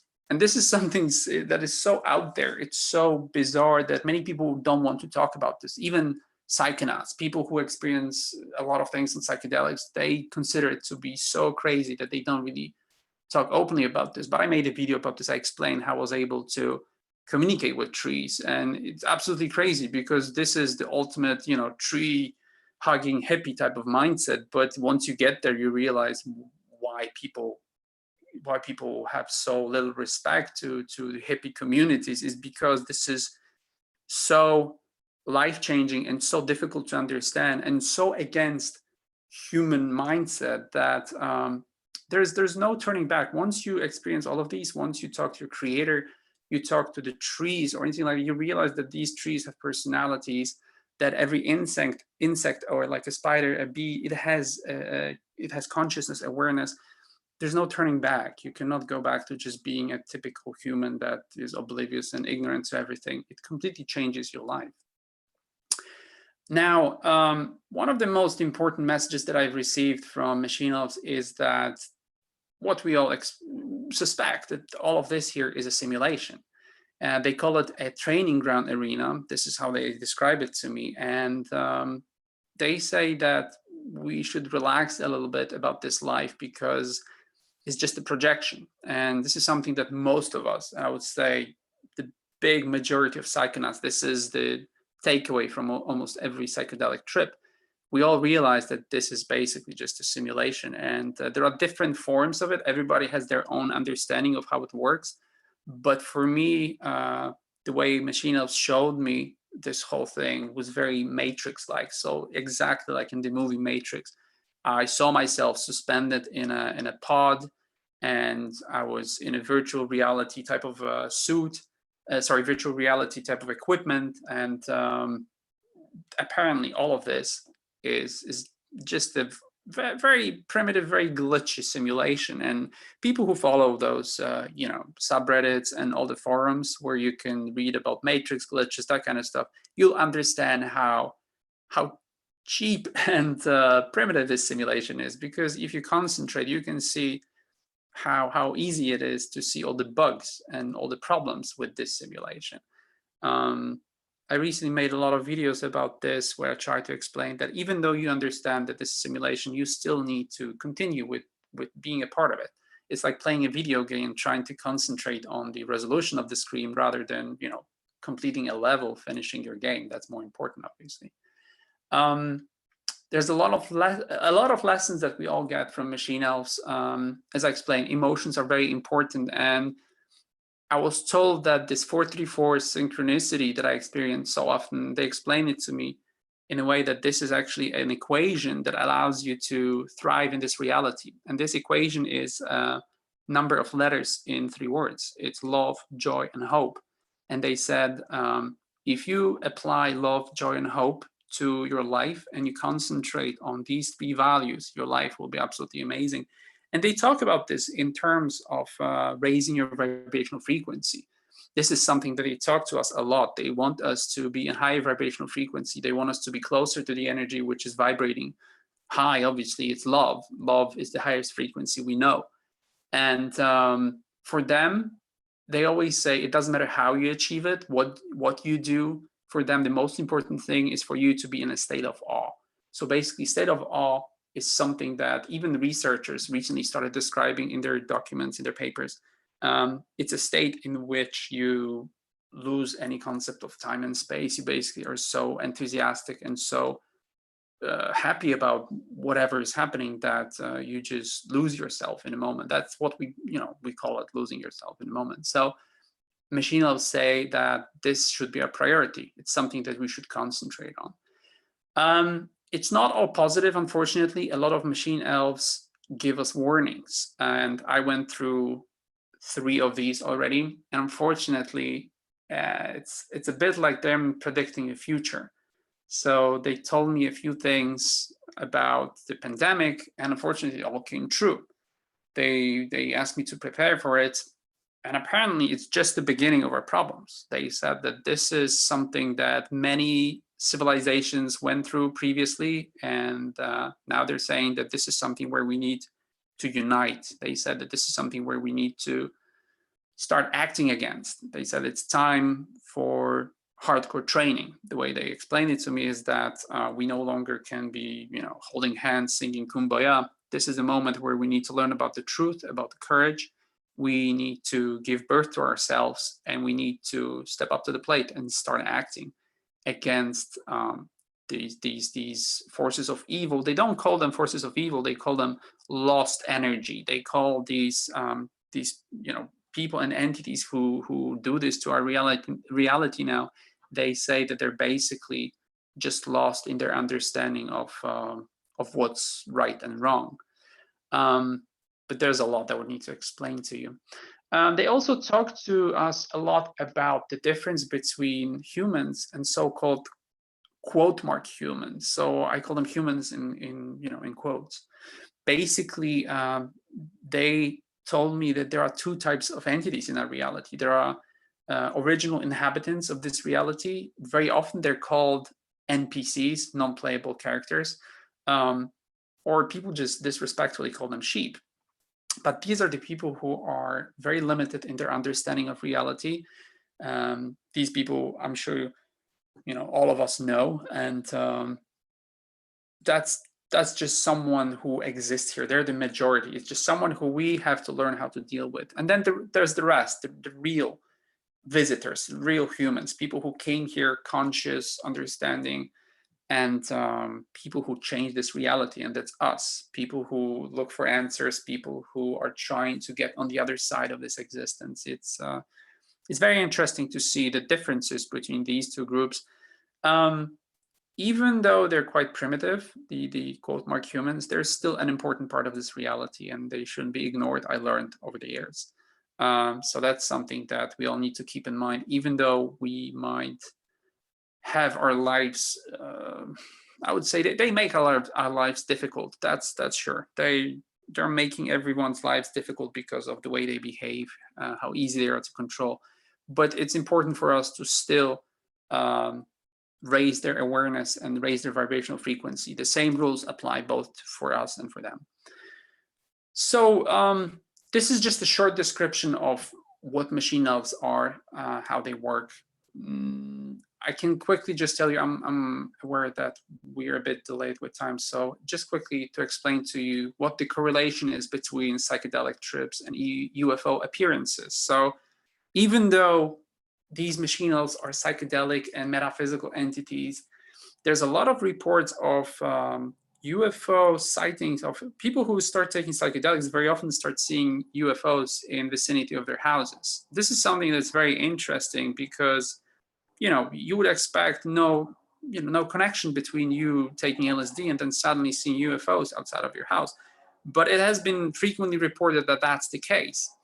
And because I'm also interested in you know, getting all the information I can about physical aliens like Grace and, you know, all those types of Palladians. It turns out that there's a lot of people who were in contact with physical aliens, and they learned that these entities, Grace, they want to learn about our ability to talk to the metaphysical aliens. So it looks like physical aliens are also interested in our ability to communicate with outer dimensions. And from what I know, these entities, these physical entities, physical aliens, they have the technology to take our souls out of our bodies, to transfer souls between, you know, organisms. They can do a lot of stuff. They can genetically manipulate our bodies and our organism. And one thing they cannot do is they cannot get in contact with outer dimensions. And this is something that they always want to find out from us. That's why they abduct us. Apparently, that's the reason why they do research on us. From what I know, they haven't been successful. From what we've heard from people who were in contact with them, it seems like it's not something that they know how to achieve, which I guess is a good thing. It's something that we would probably want to be aware of. If we were ever to get in contact with physical aliens, we need to understand that their motives might be, you know, they don't have to be, you know, there might be some problems with this. They might want to trick us into believing into something. This is complicated, but there is a connection between physical aliens and machine elves and psychedelic entities. Very often people want to know if they're from the same dimension. Unfortunately, I cannot tell you this. I don't understand what physical aliens are. It has a lot to do with understanding of a reality, of whether we're part of a planetary system, whether there is universe out there, whether Earth is the globe or flat. There's a lot of stuff that you would need to take into account if you want to answer the questions. Are aliens real? Are they here to help us? Who are they? Are we in a lab? Is it like a petri dish? We don't know. But there's a lot of stuff that we probably need to take into account. If I was to tell you one important thing that I don't know if anyone here has mentioned, there's a lot of talk now about fake alien invasion that will be staged at some point by the elites, where they will try to convince us that we need to ditch all our religions. We will no longer have, you know, Christianity, Islam, and so on. No, we're supposed to replace it with one religion, and this will be facilitated by fake alien invasion. So you know, very often you will find videos of presidents like George Bush, Senior Bush, talking about this in front of UN. It's not a new concept. They all know that a common threat is supposed to unite us. I have my own theory on that. I don't believe it will happen, but I want everybody to understand that at some point they will want to convince you that there are either physical aliens or metaphysical aliens that want to enter this reality. And if this ever happens, I would want you to be very wary of this type of, you know, information.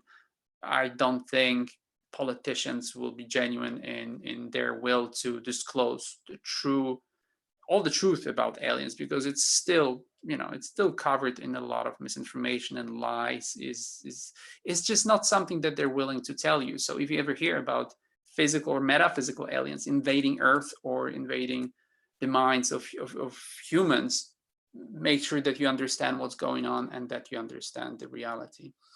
So just to leave, if you want to know more, you can find me. I'm on all platforms, all social media. Go to be434.com, which is BE Bravo Echo numbers 434.com. This is the link to all my channels, all my links, and you will be directed to wherever you want to go. My book should be published within the next few months, so look out for that. This is all I wanted to tell you. If you have any questions, yeah, please let me know.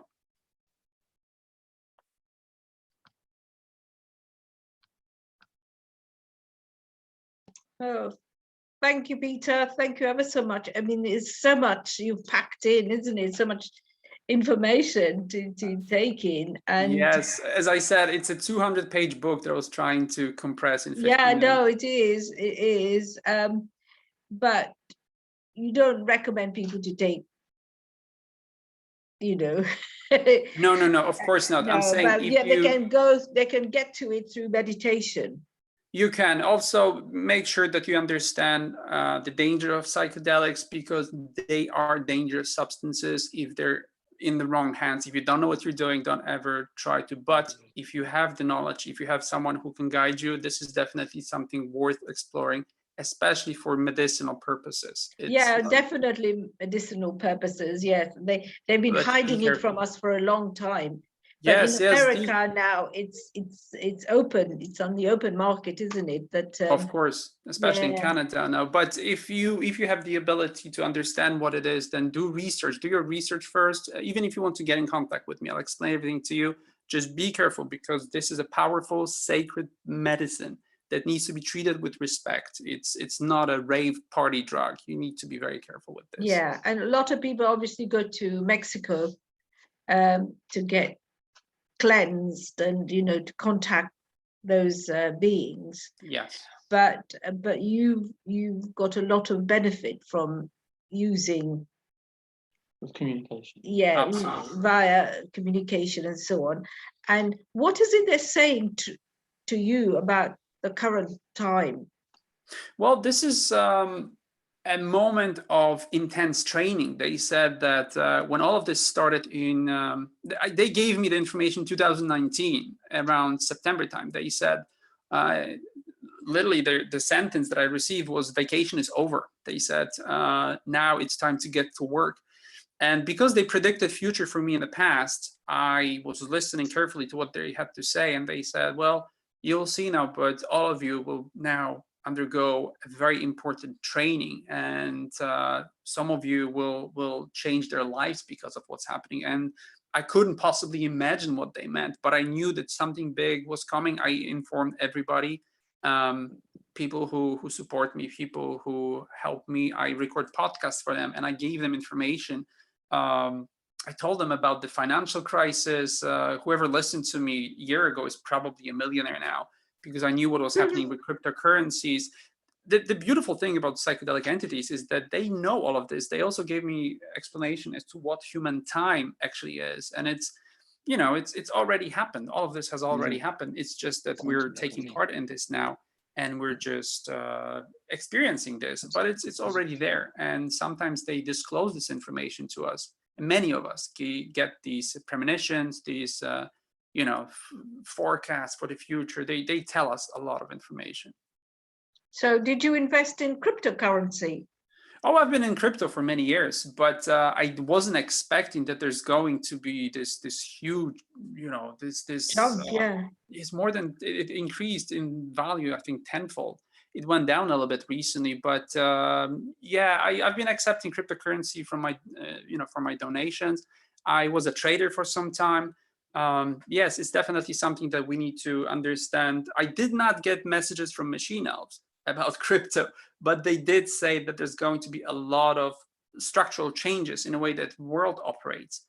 But again, I could not imagine what was about to happen, and I'm still not fully aware of what is about to happen, but I understand that it's going to be big, much bigger than what we've experienced so far. It's not even an introduction. Gosh, yeah. I can't believe yeah. it's going to be. There's a huge consciousness shift happening now, and this is something they confirmed to me. They said, you're undergoing an awakening process like never before. And they said, this is a moment where you decide about your future. Apparently, this is the moment where we decide whether we want to wake up and we want to stand up to what's happening now, or we'll just perish. And it's clear, it's not just me. There's many people who had the same messages. Yeah, you can see that in the media now, because a lot of them have decided to dig further, and like Dr. Fauci and his emails, and so they're not really scared at the moment. So really, it is waking up a lot of people. So yes. Yeah, you're correct. So yes. Oh, I was so excited. Thank you ever so much. Anyone else with April? Any questions? No, anyone else with questions? Can I hear you? Yeah. Have you written a book, Peter? Yes, it's finished. I'm going through a proofreading process now, and it'll be published probably around August time. Do you see them while you are wide awake? For No. example, when you wake up in the morning, do you see them standing by your bed? No, no, this is just psychedelic states. It's very specific the way it happens. It's a specific type of a mushroom. I tried out different types and it didn't work. It's just one method of me getting in contact with them. It's very complex because if you take too much, it gets distorted, and then you're literally invaded by entities from every possible dimension. It's not for everyone. It's something that you need to be careful with. But when the communication is clear, it's you can summon them. You can ask them to show up. I don't even need to, because they always show up. But it's something definitely worth exploring if you have opportunity to do that. I can't remember. How did you get to hear about that particular type of mushroom? It was on Joe Rogan's podcast. So Joe Rogan is one of the biggest podcasters in the world. And he talked to a woman who used to be a CNN anchor. She used to work for CNN. The same thing happened to her. So she went to Peru because she suffered from depression. She took ayahuasca, then she took mushrooms. She got in touch with these psychedelic entities, and they told her pretty much the same messages. They said that you have a mission, you need to quit CNN, and you need to start working on this, on this part of life that is really important. And she did that. And little did she know, she inspired me to start a community that's now, it's 8,000 people strong, and these videos are watched by millions of people. And it was true. It was exactly, she said the same thing. She was guided. It wasn't like it was her idea. She was told what to do, in the same way as I was given of how YouTube videos should look like. These are not mine videos. They're basically videos that were transmitted to me. The entities told me what they should look like. And when they did that, the videos started going from tens of views to tens of thousands of views.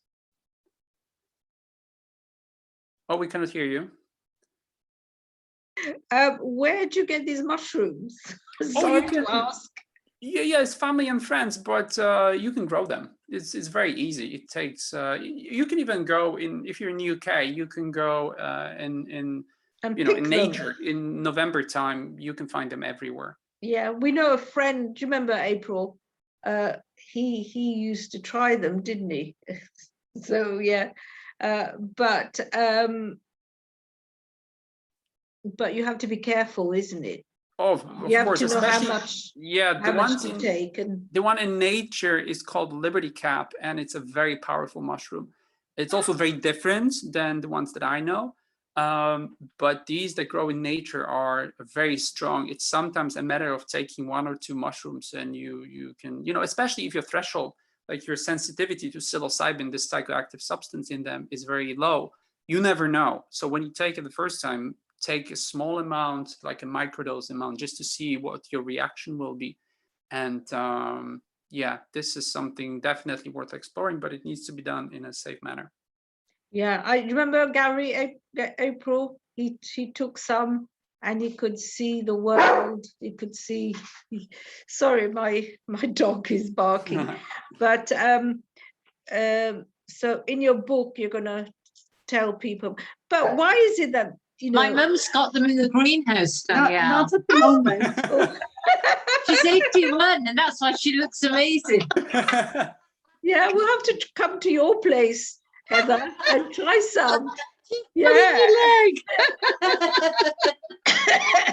But there is a very interesting side effect of taking mushrooms, and that is we're a muted thing. They grow your neurons in your brain, and you become really smart. I found this side effect recently when I realized that when I talk to people, it's difficult for me it's difficult for them to keep up with me. I wasn't really so I don't know, it's difficult to explain. When I tried to explain something to them, it didn't exist like 3 years ago. My brain was very different back then. And something happens to you when you take mushrooms regularly, and it also lets you sleep better. completely changes your hormonal level. You're no longer depressed, which means that your body is more receptive to nutrition. It absolutely changes your whole biology. I don't like mushrooms though. Many people don't like them. Yeah, that's the problem. It's but- so fun. But Peter, if you know the quantities and so on, you could go into production. No, because it's illegal. In 2006, the British government made sure that nobody can take any mind-altering substances. They just created this umbrella term where everything that changes your consciousness is illegal, which is funny because you could argue that alcohol and coffee does that. But no, they meant all types of psychedelics, and they know why they do this. They don't want anyone to have access to this information that we have. Machine laws are very clear about these elites and governments. They say that we need to stop these people, and we need to change the system where only a few control everyone. They said a system where a few people control billions is unheard of in other dimensions. It's something that doesn't exist, and it's something we need to change quickly because it's very detrimental to our existence. It could be deadly to our existence. So, but what you could do also, Peter, is to do what do I call them when they're in a liquid, not liquid, tincture. Yeah, tincture. You could, but it's still illegal. So this substance, psilocybin, Oh, you call is it by a different name. Yeah, it's still, the governments know what they're doing. Into business. I'm already going into business with you. You should. Because as soon as they legalize it, I'll be the first one to sell it. But unfortunately, it's still illegal. It's a tincture. It's mushroom. So yeah, it's about this psilocybin substance. This psychoactive substance is illegal. You could get some doctors involved, and then they could make up this little equation of and. I think it's already on the market. It's already out there. If you go to America, you can buy chocolate with this. Just a bar of chocolate. Yeah, I mean, cannabis, it's freely available in America. Of course. And they know that cannabis can help you with pain, help you with your health problems. Yes, but the English government knows that patient cure is custody lost. So, but it will come because cannabis is important. It is definitely, of course. Well, they call it CBD oil and CBD, but they take. Well, they've just delegalized it again. The government went against. I actually was talking to someone who's close to the government, and they said it's a political move to make sure that we don't threaten big pharma profits. Oh God, yeah, the big pharma. Usual. Yeah, no, but but as we become more and more awake. Yeah, we won't need. Yeah, it'll happen soon. Well, thank you ever so much, Peter. Thank you. My pleasure. Thank you for all that information. Thank you, Peter. Thank you, Peter. Very clear speaker. Thank you. Yeah, I don't know. I will have to go into business. Definitely look into it. Get it legalized. We all need it, don't we? Just because they think what?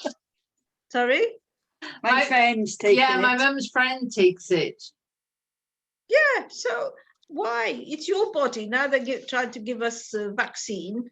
And take back your power. Yeah, and then we have to take what they're telling us, but we can't do what we want. And they think it's unsafe. Anyway, thank you ever so much, Peter, and I'll be in touch, and I will send you a recording, and you can edit it and show it on your YouTube channel. Everyone should watch Peter on 434 on YouTube, and it's amazing, really. He comes up with messages, with some lovely, lovely messages. So shall we give a big round of applause? Thank you, Peter. Thank you. So we'll have a short break now, and then of 5 minutes, and then Tracy will come on. Tracy is coming from America today, so she's a psychic medium, and she's in touch with Frank. Not Frank here, but Frank, intergalactic beings, but she calls them Frank. So, a team on the other side. A team on the other side. So so do people want to have a break, or shall we continue with Tracy? Break, have a little break, please, Danielle. Okay, 5-minute break, and then we'll come back. 5 minutes, right.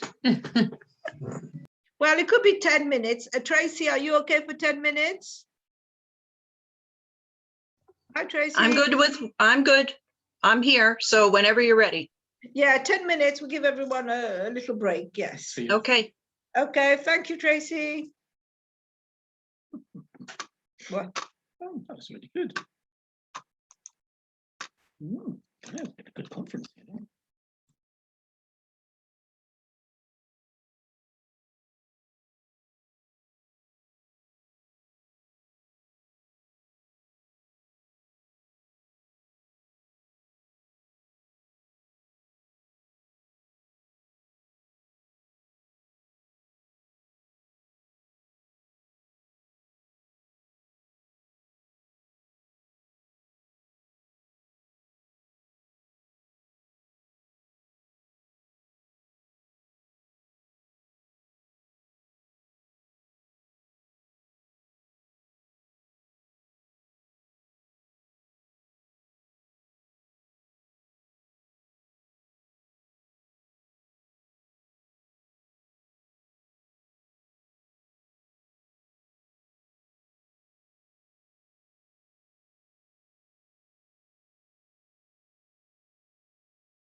Hi, Elaine. You can unmute. Hello. Yeah, I'll just send you a message. I'll just send you a message. Congratulations you. Oh.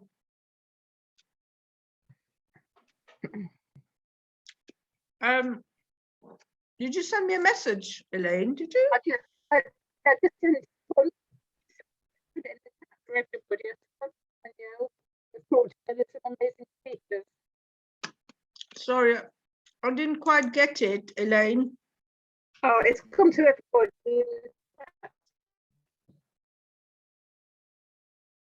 Can you? Oh, a new message. Okay.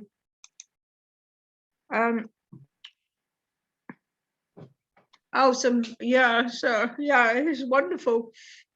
I hope everyone who's we can't see. I hope you've all enjoyed the last, all the speakers today. They've been really amazing, haven't they? They've been so uplifting, and you just want to go out and change the world, don't you? Yeah, that's good, very good. So if people are still listening, oh, thank you, Tracy. Tracy's all the way from America. She's going to talk to us about. Yeah, I think you'd find it interesting. Where's your mum, April? She's feeding all the animals. She'll be back now. Where are you? Come on, Mum. This is my mum's first experience of Zoom, and she's enjoying it. So. Oh, lovely. Thank you. Because Heather's very psychic, and April is also very psychic. She reads the cards and she does astrology. So she's got a set of cards. And Elaine, are you psychic yourself?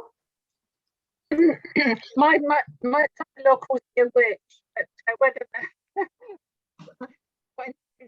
no, not really. I'm highly intuitive. I would call myself psychic. Yeah, you're quite yeah, I can't hear you properly. Good. I can see some people now. I thought perhaps you all went to sleep. But so I'd like to introduce Tracy. She'll tell you a little bit more about herself. As I said, she's a psychic medium, and she's been in touch with this group of A team, if you like. a team of entities from we don't know from interdimensional. Yeah, and the group they call themselves Frank, and this is Frank here. So Purely coincidence. So if you'd like to start, Tracy, I think people are listening, but they're continuing. Yeah. So we just carry on. Okay. Well, thanks so much for having me on. Yes, I'm from the East Coast of America. I live in New Jersey, and I'm a professional psychic medium. That's my full-time job. I have a business doing readings and teaching classes. I've been doing that full-time for about 7 or 8 years. Was doing it part-time for many years before that. So I was never really aware in my early days that I had any particular abilities. I'm not a psychic who can say that I was talking to spirit when I was a child. I might have, but didn't know it. But I was always extremely sensitive, and things would overwhelm me. And too many people, I couldn't be in a crowd. Too much noise would make me upset, and I always thought of that as a fault. People were always telling me, don't be so sensitive. Why are you so emotional? So I spent most of my life thinking there was something wrong with me. Even got sent to the school psychologist in the 6th grade to see why I was so quiet. But it wasn't until I started to take classes in psychic development when I was probably in my late 40s, that I started to recognize that those sensitivities were more than just a fault, that they were actually a gift that allowed me to really be sensitive to energy. And that meant that I could connect with other people's energy with the intention of giving them some guidance and helping them. So I started taking these classes, just as a night course in a community college here in New Jersey. And I started taking them when I came back to the States after having lived in England for 7 years. So I lived for a year in Oxford, and I lived for 6 years in Dartford, Kent. So I'm familiar, with England. And so when I came back to the States, I wanted to do something interesting. And since I had always been interested in this stuff, I grew up with a family that was very open-minded about the paranormal, supernatural, metaphysical realm. I have sisters who are pretty psychically sensitive, and we had lots of spirit activity in the house that we lived in. It wasn't that unusual to me, but I was fascinated with it. So it seemed natural for me to want to take a course in psychic development, but really not with any intention that I was going to do this for a living. That wasn't really what I imagined, but I was drawn to it. And the interesting thing is that all those years ago, when I was in the first class, watching my teacher, I could see an entity behind him. Now, I had never seen anything like that with my eyes before, but I could see it. And I kept closing my eyes thinking it was, an after image because he was walking around, but it was taller than him and it was a substantial entity. And I finally asked my friend who was in the class with me, what am I seeing here? And she said, oh, that's his spirit guide. It's the blue man, and he's an alien. No. So I never saw him as blue, but he did come to me multiple times. And I really feel that was kind of the beginning of me being drawn into what I was eventually doing in the realm of channeling. So as I studied this, I took that course over and over again. I started to have groups meeting at my home. And I started to do readings on a professional level while I was working full time. And those readings in the beginning were psychic readings. So a psychic reading to me is where I connect with another person's energy with the intention of giving them some guidance. And then sometimes spirit would just come in. And so to me, that's the difference between a psychic reading and a mediumship reading, is that mediumship is connecting with the spirit realm. So I would get, clairvoyant images in my mind of spirit. So I knew I was also a medium. So I call myself a psychic medium. And it was about 2009 when I had been doing this for a while. My sister, who is also psychic, was visiting me. And it was around Christmas time in 2009. We had a series of unusual events that happened to make us feel that something was trying to contact us. And since we're both, into these things, we wanted to find out what it was. And when I was growing up, my sister used the Ouija board a lot. And I know a lot of people have negative feelings about Ouija boards, but she had a fascinating experience and had a 3-ring binder of notes that was this thick, really positive experience. So we naturally thought, well, let's get a Ouija board to find out who this is that's wanting to contact us. And we didn't have one, so we made one. We made it out of cardboard. And we sat with it and we got a few things. And then it spelled F-R-A-N-K. And I looked at her and said, do you know anybody named Frank that's passed? And neither of us did. And the communication was saying that, it wasn't anybody we knew, but that they wanted to communicate with us. And they wanted to communicate through automatic writing. And they wanted me to be the channel for the automatic writing. Well, I had never done that before. I was pretty limited to the psychic and mediumship readings, but I thought, okay, I'll try that. I had no idea what to expect. So they actually gave me some instructions about how to sit quietly. They wanted me to sit at dusk, just as the sun was going down, and be in a nice, relaxed state of mind with a pen and paper. So I did. I thought, is my hand going to start writing on its own, without me really thinking? But that wasn't what it was at all. I sat there and I started to get words, just, in my mind, in a way that I knew it wasn't a thought.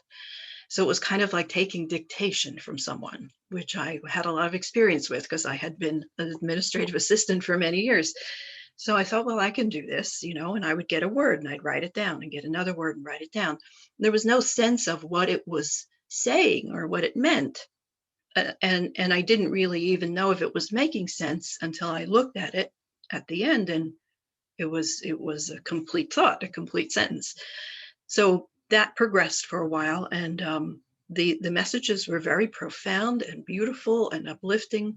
Some of them were personal to me. Some of them seemed more universal. So I did it for a while, and I actually asked pretty early on if they were interested in writing a book, and they said no, not at this time.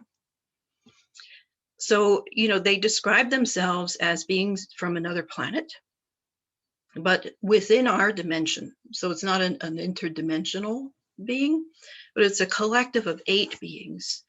I don't know where they came up with the name Frank, but that's the name that they gave me to use to communicate with them.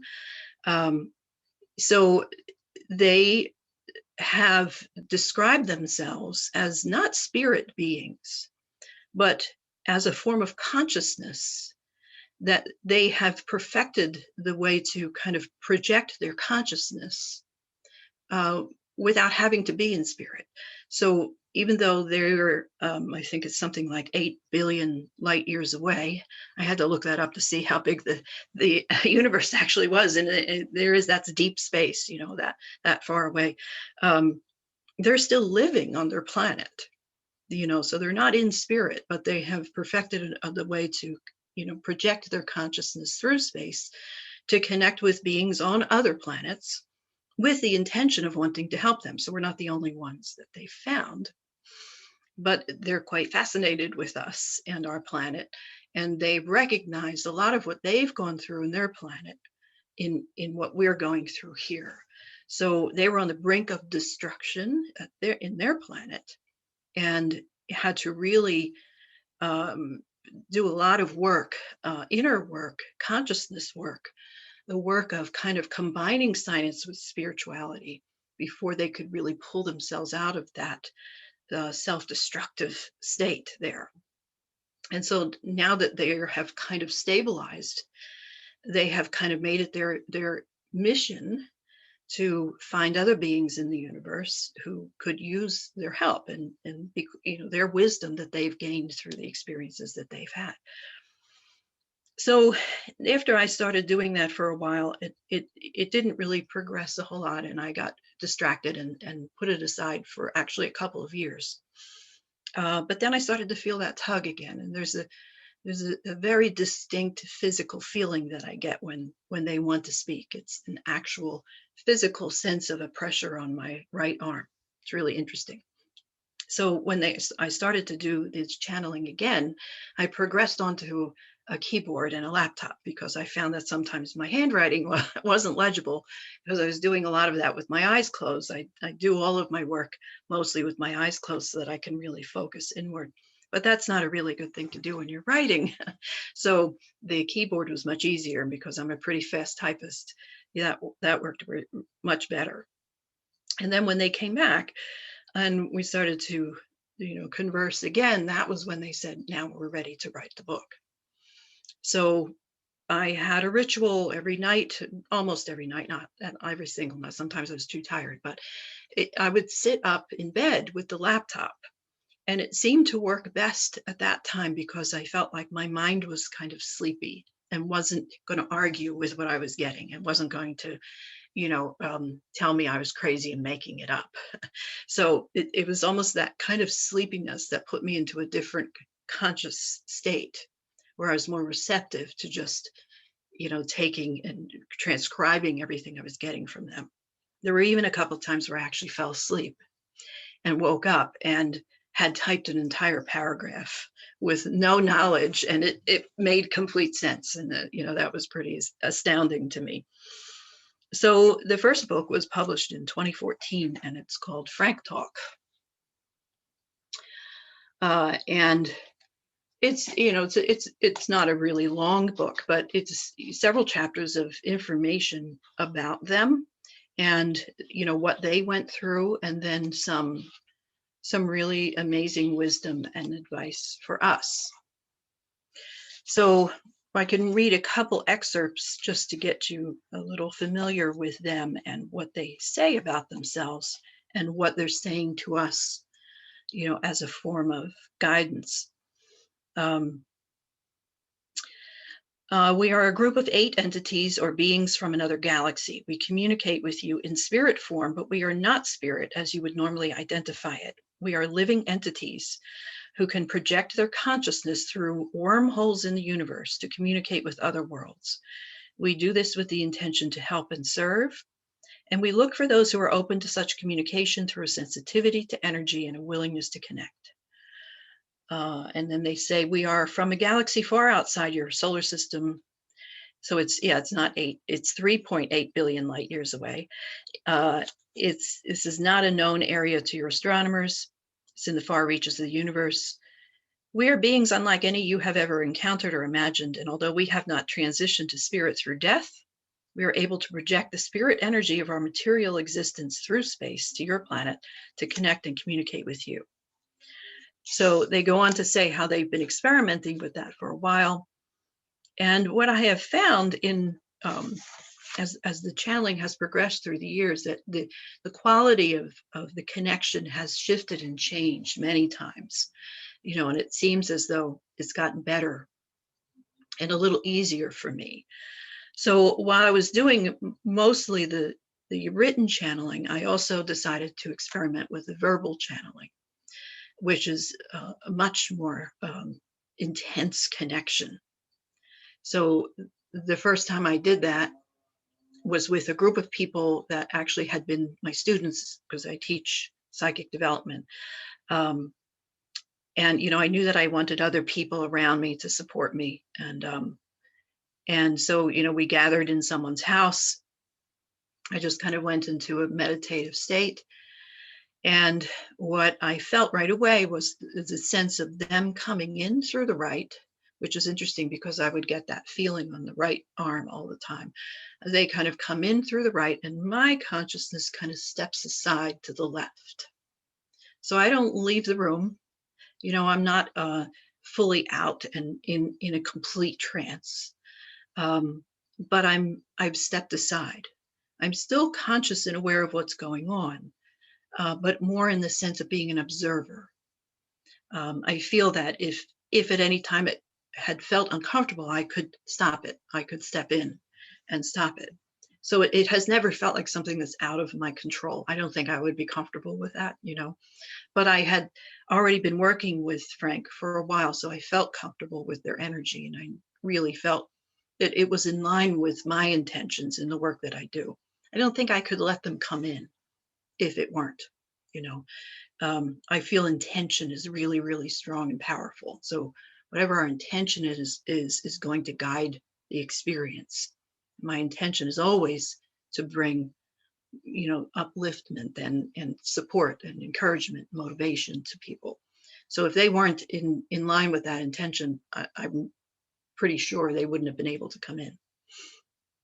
So with the verbal channeling, it was really interesting experience because my voice changes, my mannerisms change. I don't like to watch videos of myself.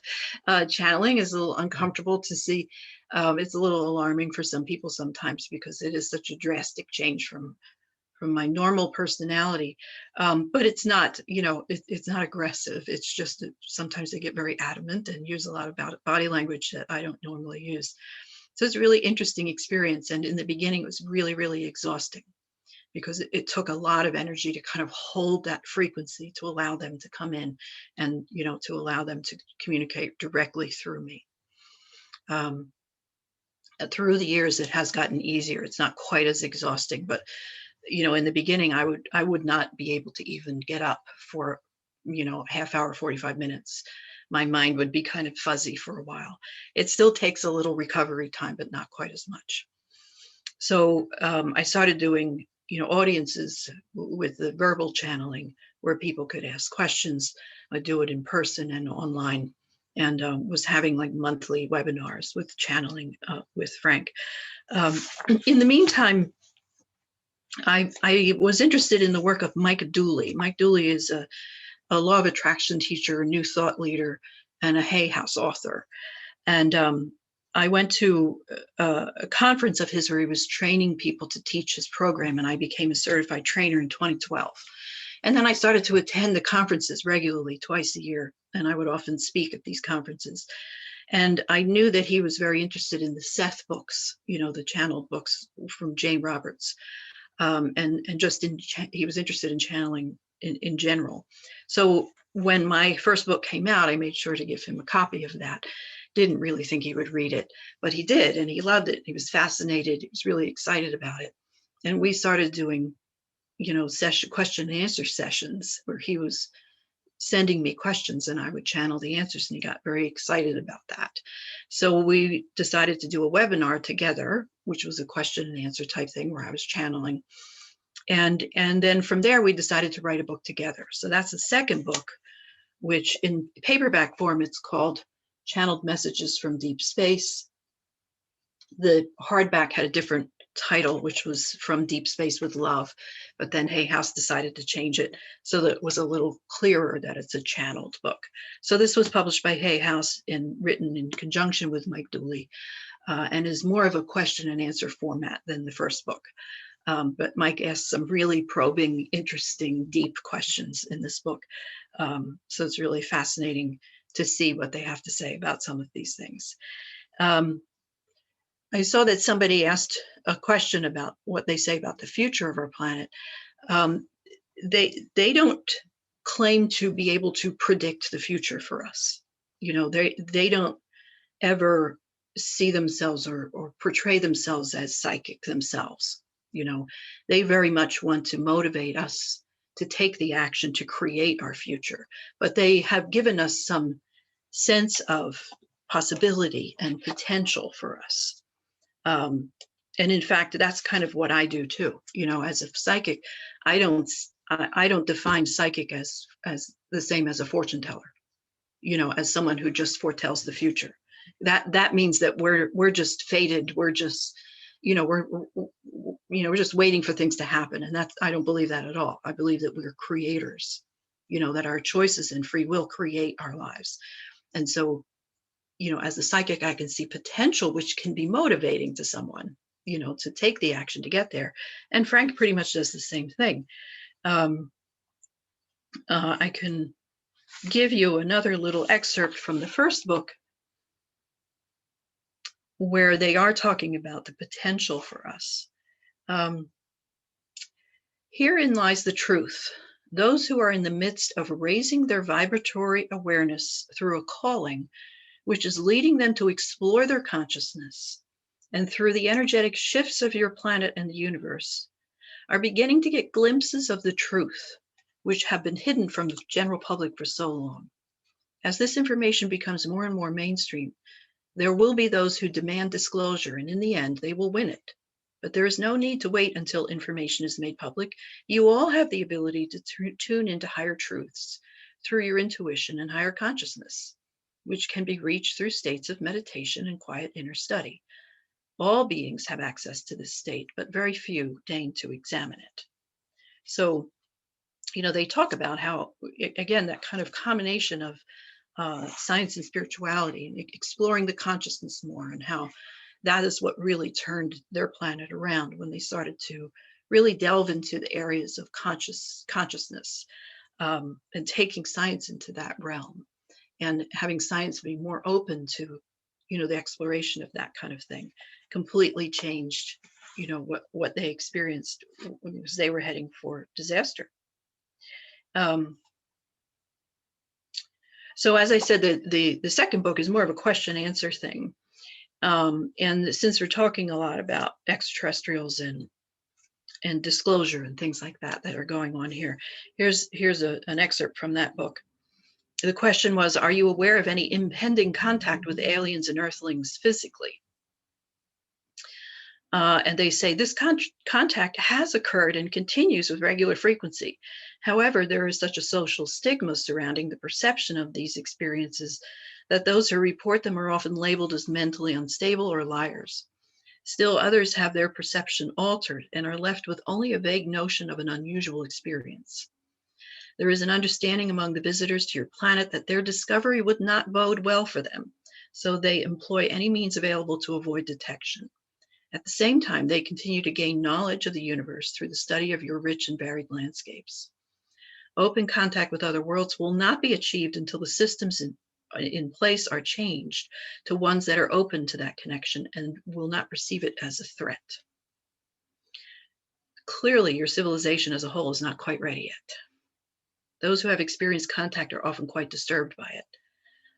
Until the concepts of universal energy are understood and other life forms are seen to be just as sacred as your own, these experiences will be interpreted in a negative way, will not be generally supported and accepted.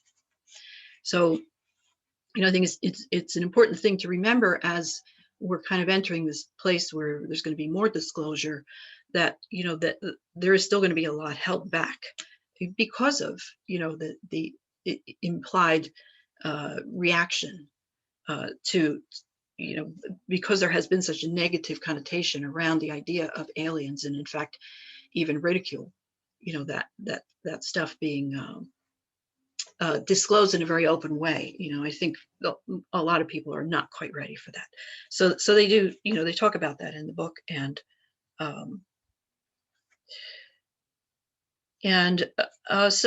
again, here's another excerpt, just a quick one, concerning things that have come to pass just very recently. Now, this second book, The Channeled Messages from Deep Space, was published in let's see, what year is it? 2021? I think it was 2017. So, way before the pandemic, and they never predicted anything about a pandemic, but again, they don't do a lot of prediction, but they do see potentials, and they have been talking a lot about shifting energy and big shifts. And just like, I'm sure a lot of you have heard from other channels and other beings that have come forward, that information that we're in the midst of this huge shift, and it's not new. It's been happening for a long time, and Frank talks about that a lot. Feels like we're kind of at the apex of that right now, and that the pandemic kind of shook us awake, some of us anyway, with the intention of starting to consider what we want next, what we want for the planet, what we want for each individual. As an aside, just about every reading that I've been doing lately, psychic reading, has been with people who are completely turning their lives around and upside down, and wanting to leave their jobs and their relationships and change where they live and how they live their lives. And I think it's because so many of us have done that kind of introspection through the kind of forced solitude that we've had. It's not necessarily a bad thing.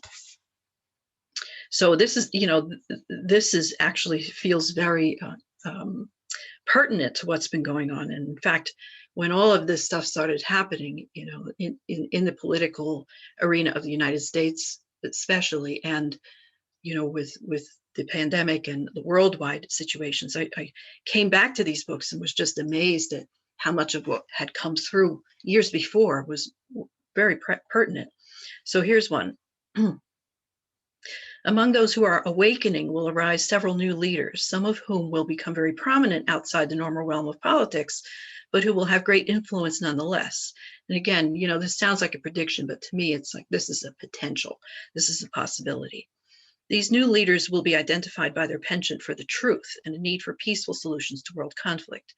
They will suggest new systems that may at first be scoffed at by those who resist change.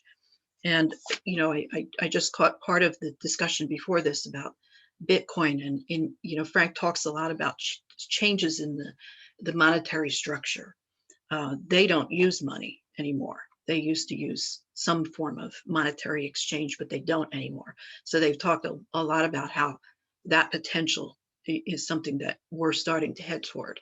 Might take a long time, but I think that the Bitcoin thing is part of that, changing the way we use money.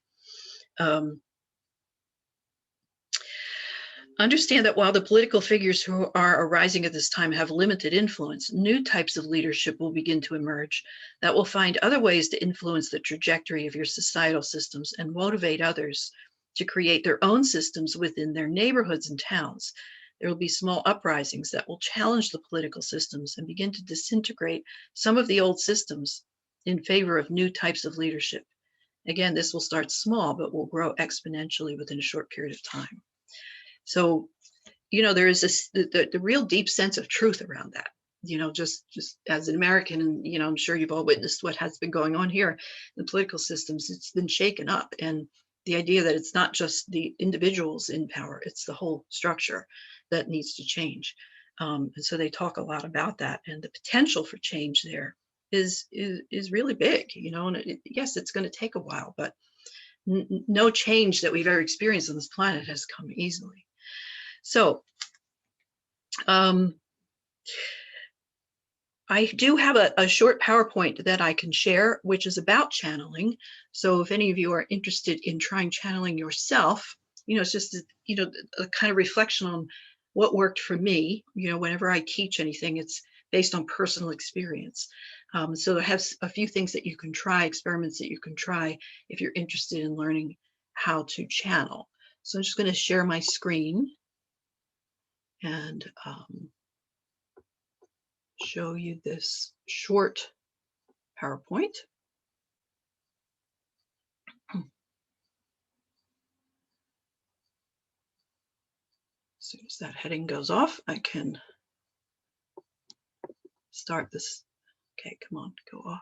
I don't know why that's not going off.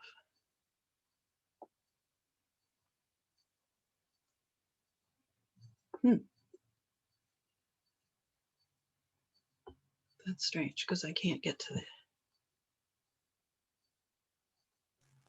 All right. Pardon? Try double clicking. Yeah, it's not. There's a, okay, let me see.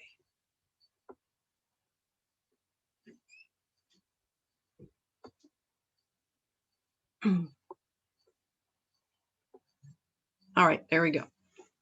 All right, so this is from a program that I teach called Levels of Vibrational Awareness, which again is based on my experience as a psychic medium and how I feel that we can shift our frequency to connect with different levels of energetic frequency. You know, it's based on the premise that everything is energy, and the energy of everything that exists, the way that we perceive those things is based on the frequency of that vibrational energy.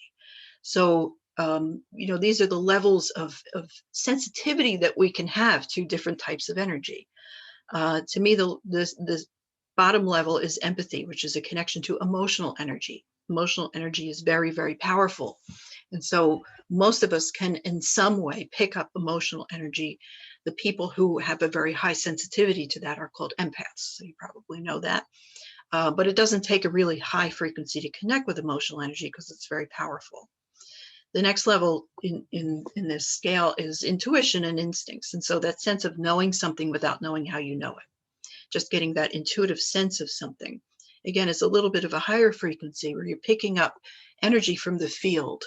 You know, you're picking up energy from other people, from just that field of information.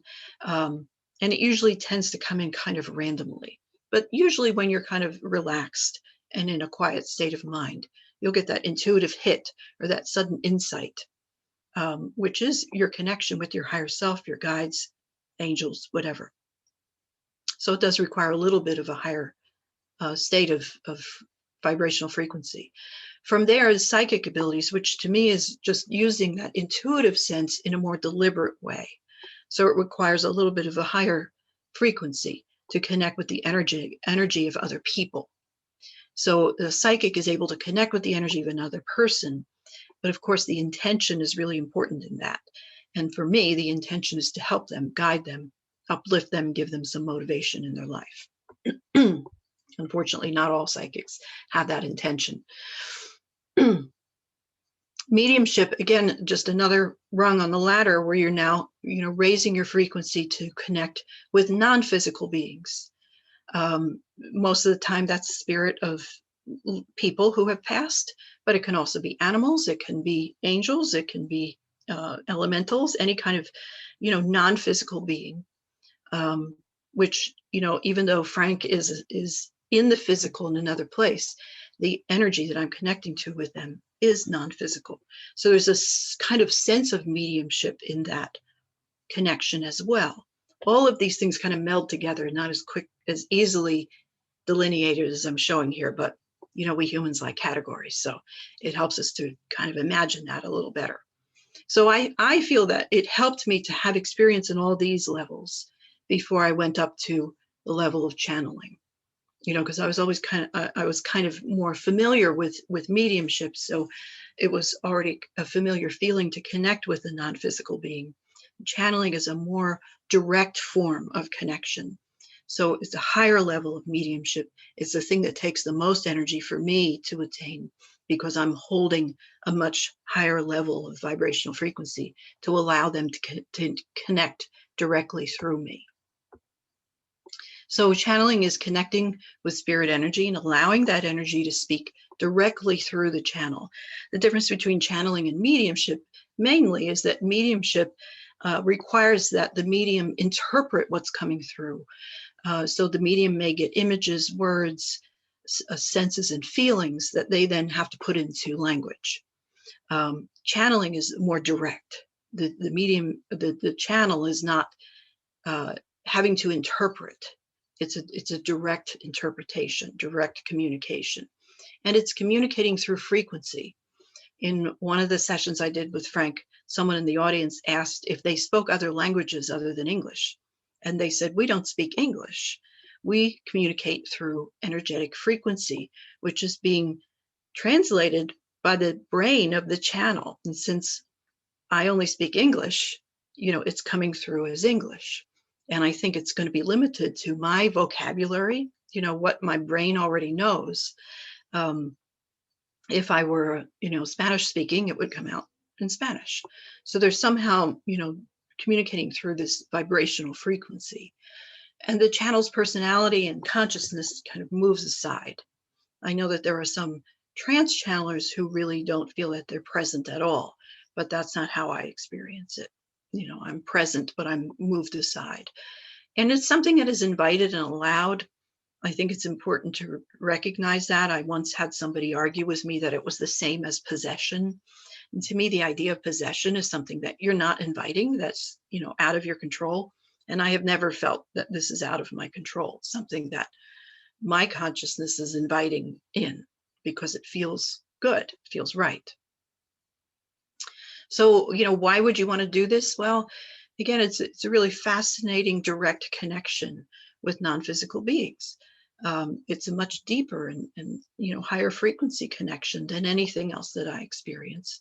And so since the channel's consciousness moves aside, it isn't kind of interfering with what's being said. Again, as a medium, I'm figuring things out in my mind. And so, my interpretation of what's coming through can sometimes be off or wrong because my interpretation is based on my own experience, right?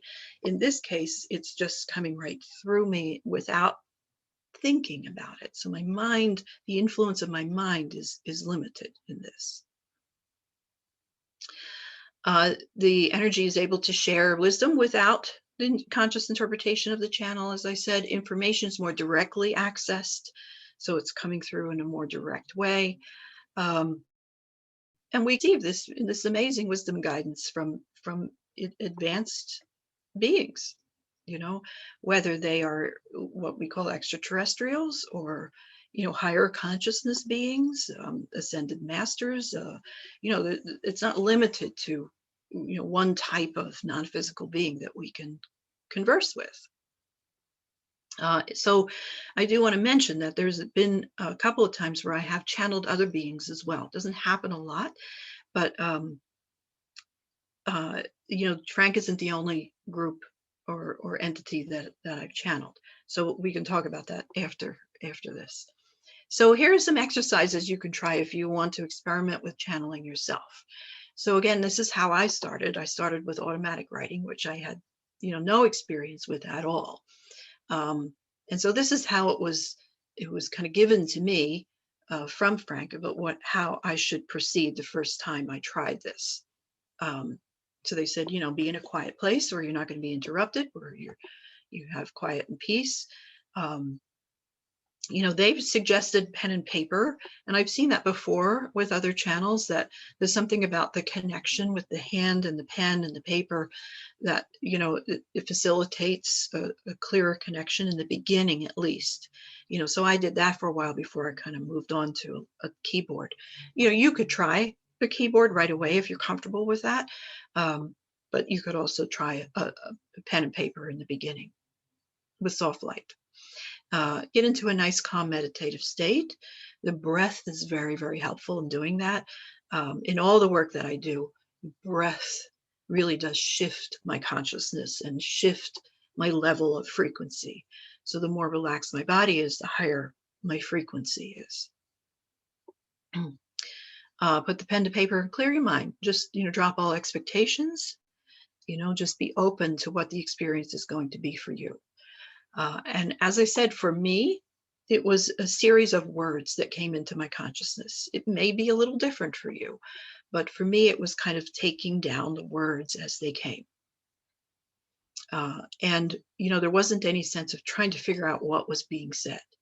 I really didn't have any sense of that. It was just a word and a word and a word. And then, the words all came together when I looked at it later. This is something that I teach all the time when I teach any kind of psychic development courses, classes, workshops. We need to be in the state of allowing. And that isn't normally, a natural state for us as humans. We're in a state of trying, making things happen, taking deliberate action. It's not necessarily comfortable for us to just be in a state of allowing. So it's something we need to practice. That's why meditation helps a lot. Because it's a state of just allowing energy to flow through you. And we tend to resist that. So sometimes it takes some practice.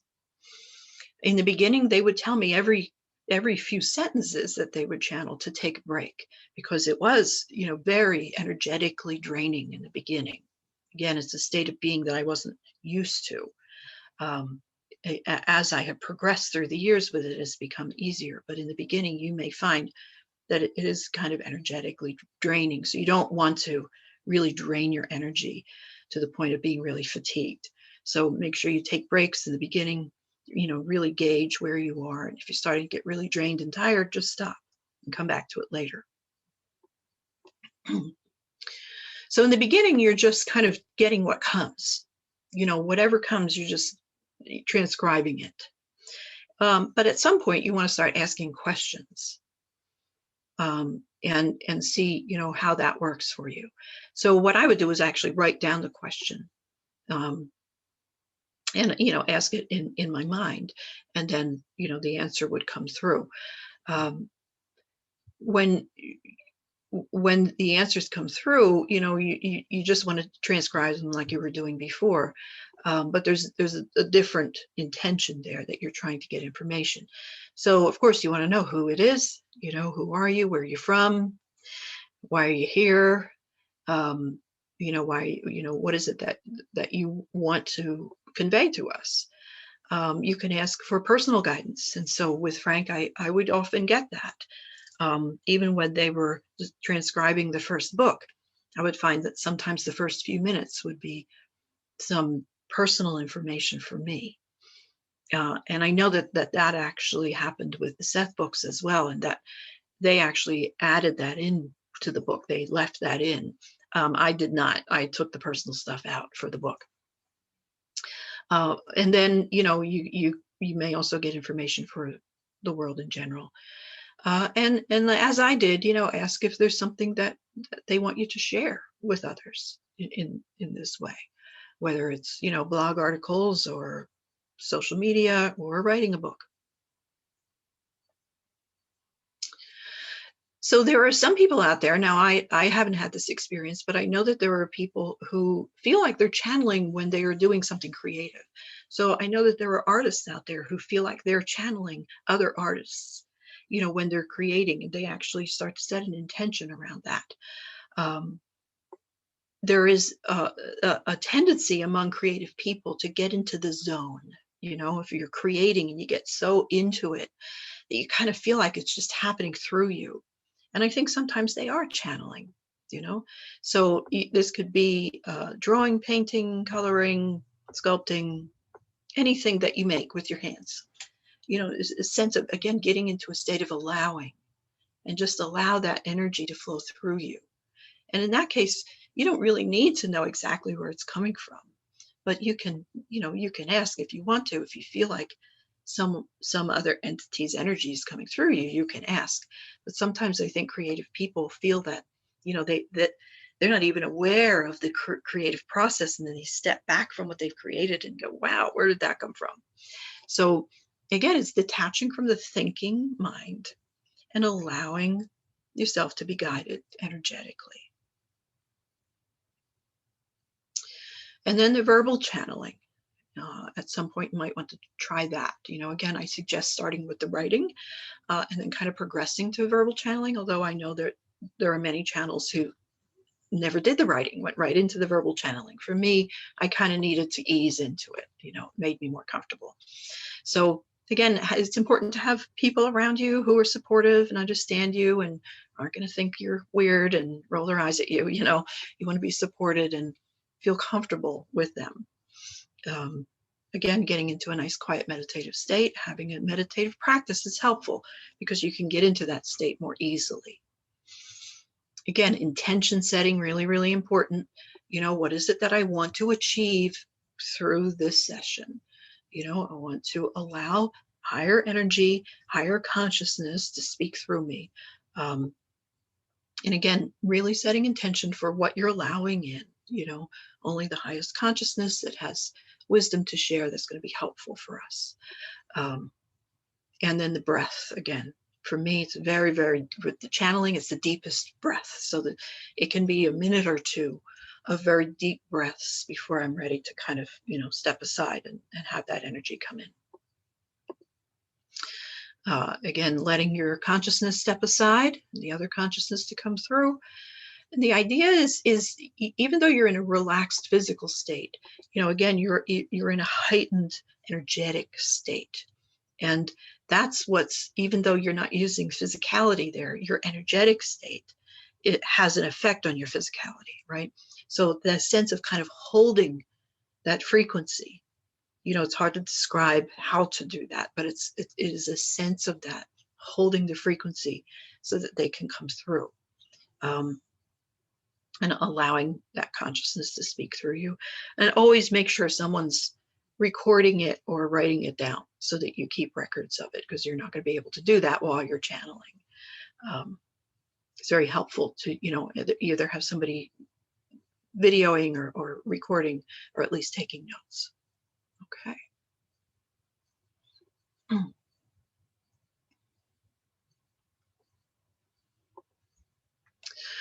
Okay, so that's all I've got for you right now, but I'm happy to take any questions. If anybody has any questions, let me check the chat.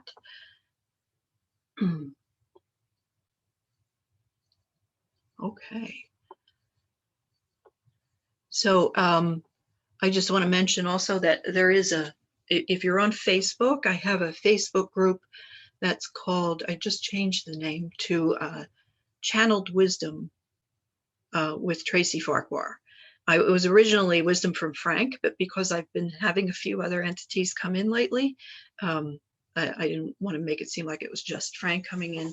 So, you know, again, that's kind of an interesting thing that others are coming through.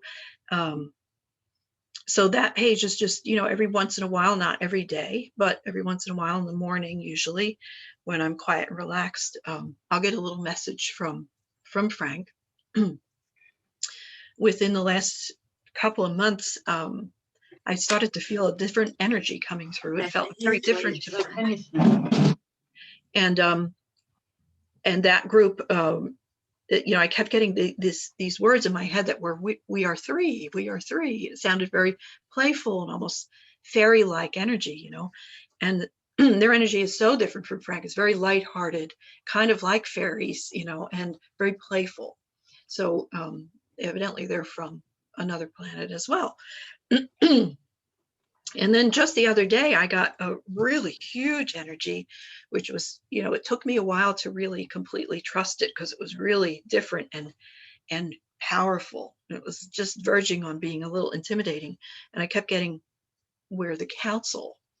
And so when it finally came through, it was a very powerful message about how we are in the midst of a very powerful shift. And at that time, this was just last week, I think,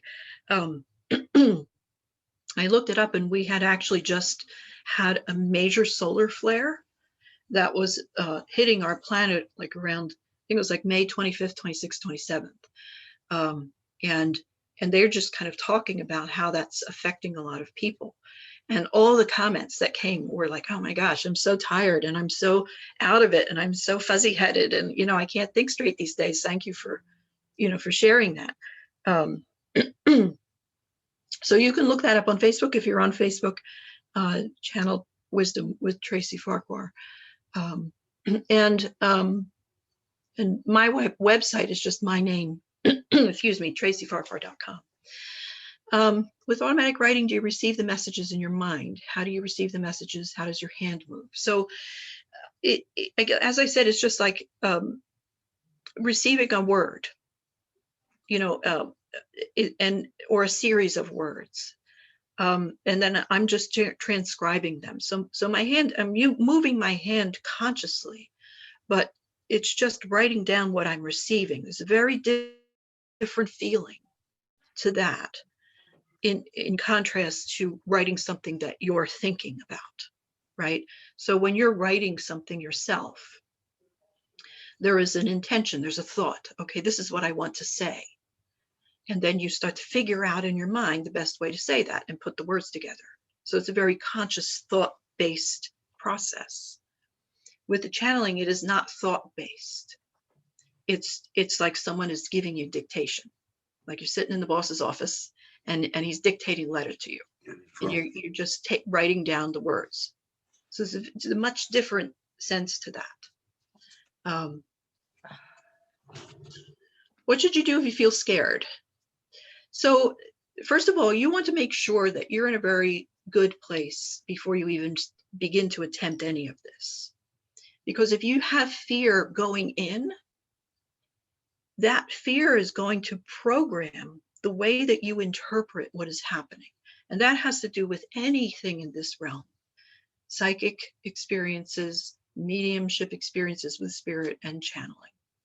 You know, if you are afraid that you're going to connect with some demonic entity and you have fear of that, you should not try any of this stuff at all until you can work through that fear.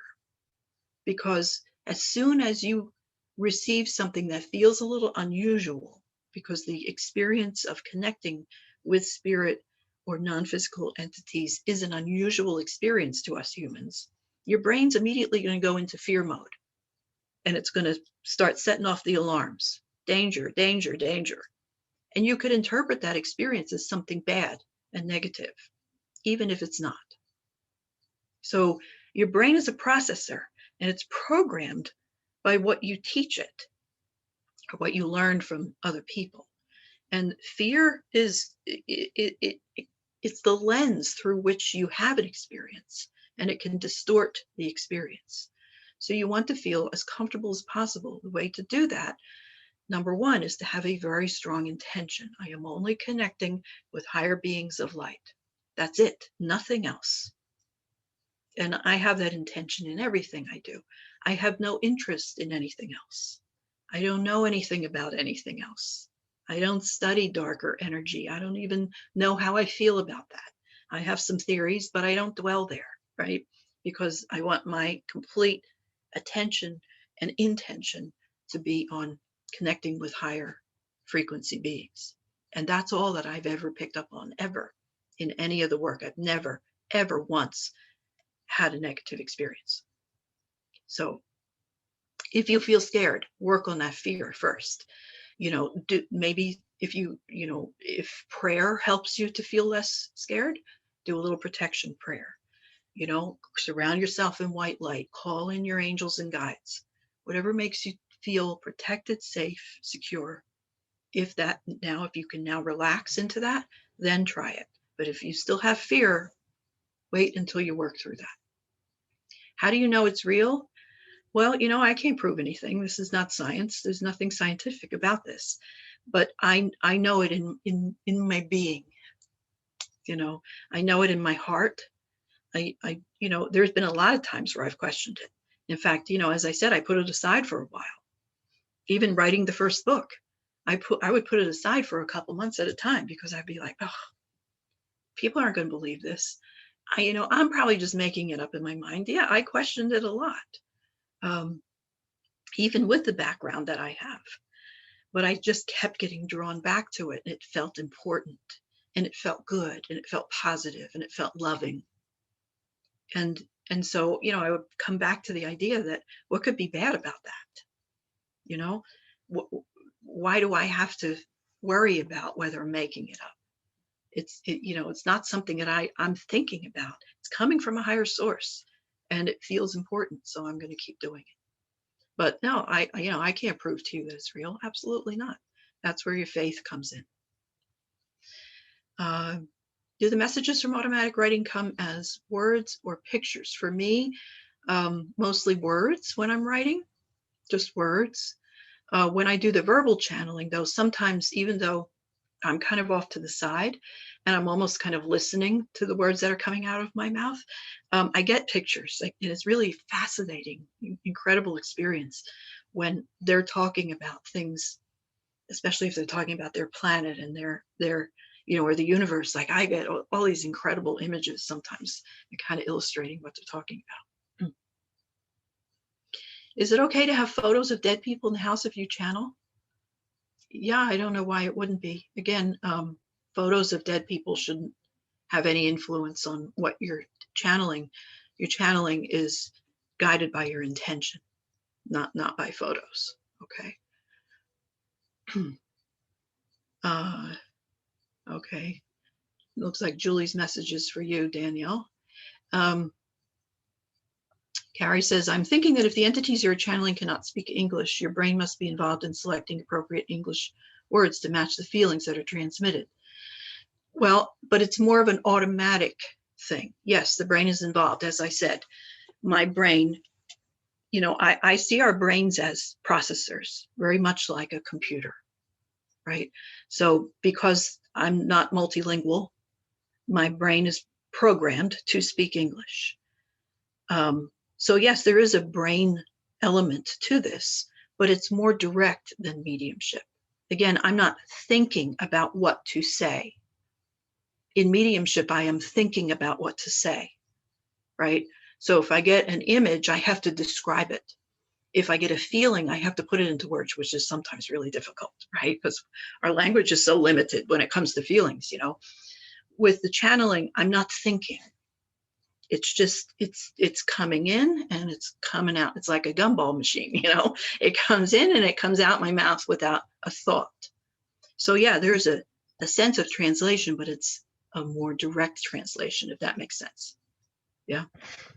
Well, just to save me typing another sentence, Tracy, do you ever get any instances where you receive a feeling or a concept that you find very difficult to find there isn't an English equivalent word or anything? Do you ever get that? With mediumship, I do. But with the channeling, again, because I'm not trying to interpret, it just kind of flows. So they seem to know what to kind of trigger in the interpretation, if that makes sense. You know what I mean? Like I'm not searching for words. Again, there's only been a couple instances where I have received words in writing or in the verbal channeling where I'm like, what does that mean? And I have to look up the word, but it must have been in there somewhere, but I would look it up just to remind myself. And it was a very appropriate word. Another interesting thing about that was when Mike Dooley and I were writing the second book, he asked me what the name of their planet was. And I thought, well, that's not going to be an English word, right? Because we don't have a word for their planet. We don't even know their planet. So I'm like, okay, I'm now going to have to get their language. And that was really, really wild because I'm hearing it in my mind, not in my ear, but in my mind. And it's this very garbly kind of sound in my mind. And I'm like, okay, can you say that again? You know? And so they had to keep saying it in my mind until I could get an approximation of how to write that as an English word. It probably took a couple hours because it would be this kind of throaty, gargly thing. I'm like, how do I spell that? You know? Tracy, can you tell us what it was? Yeah, so the word that I finally came up with was brohashka. But what it sounded like was more like, you know, it was like very throaty kind of thing. And so I would write a word that would seem like an approximation. And then I thought, well, I better look up that word in case it's like a dirty word in Russian or something. You know? So, you know, I would make sure that it wasn't something that could be interpreted wrongly, you know. But it finally came out. That was interesting. Yeah. Now, interestingly enough, it sounds to me a little bit like Sanskrit, because there's this heavenly priest in the Sanskrit scriptures whose name is Brahaspati. Oh, wow. I didn't know that. That's fascinating. Yeah. Thank you for sharing that. Awesome. Well, Sanskrit is an alien language, isn't it, really? To Gary, is it? Yeah, to Gary. It's a type You're of muted. alien light You're language. muted, Gary. Anyone with any more questions? Any questions? Yes, I do teach psychic development. I don't have any classes running at the moment, but if you go onto my website, you'll see what I'm offering, and I continually add new things. So just a last question, Tracy. What do they look like, Frank? Well, you know, I didn't know that for a while, and they really didn't show themselves to me until there was this event that I was running a retreat, and one of my associates did a very, very deep meditation. And in that very, very deep meditation, they showed themselves to me as a little flash of an image.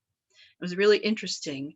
A couple days later, I was at a psychic fair where a friend of mine who's an artist who channels her art had a display, and she had a painting there that was almost exactly what I had seen.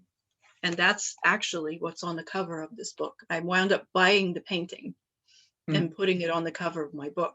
And they look really beautiful. So the face is a little different. You know, I don't think I actually saw a face, not that they don't have one, but I think it was such a quick flash. But this and the wings, like this kind of shape, it was exactly what I had seen. I was just blown away when I saw this painting. And she do you mean to say they're on a shell?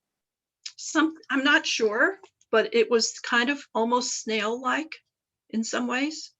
Again, it was just a quick image, but the fact that then this woman had channeled this painting and then I saw it, I knew I had to put it on the cover of the book.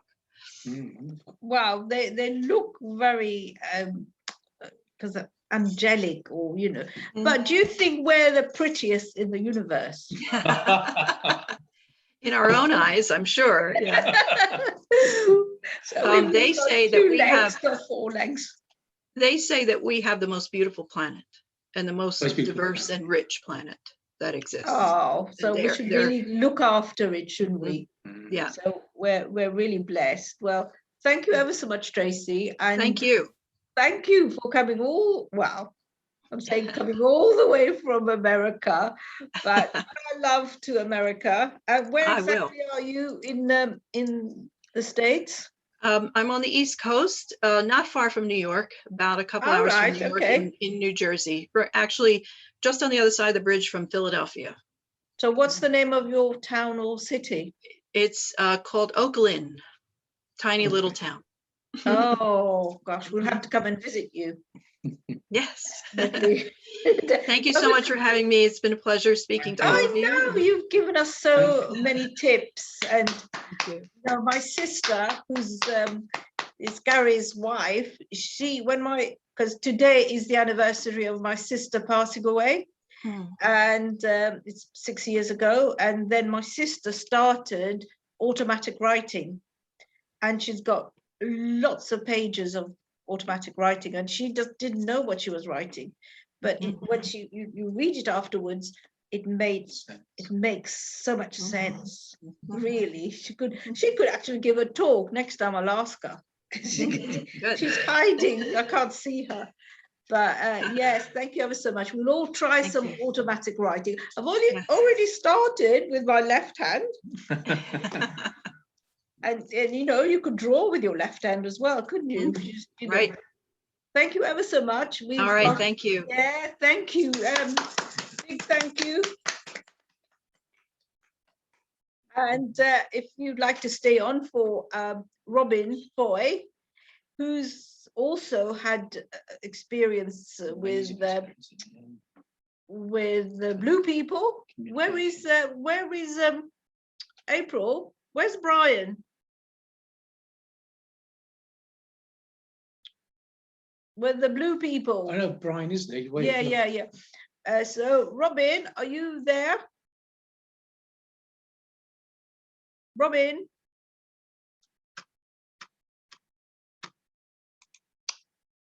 Robin. Robin Foy's there. Yeah. Have we unmuted? Yeah. Robin's there, but his microphone's on mute. Yeah, no, he'll have to hang unmute on. himself. Yeah, can you hear me now? Yes. There we go. Yes. Do you have your video on? Yes. I can't see Robin. Yeah, we can see him. Yes, Robin is there in the frame, and his microphone's on now. Oh, there he is.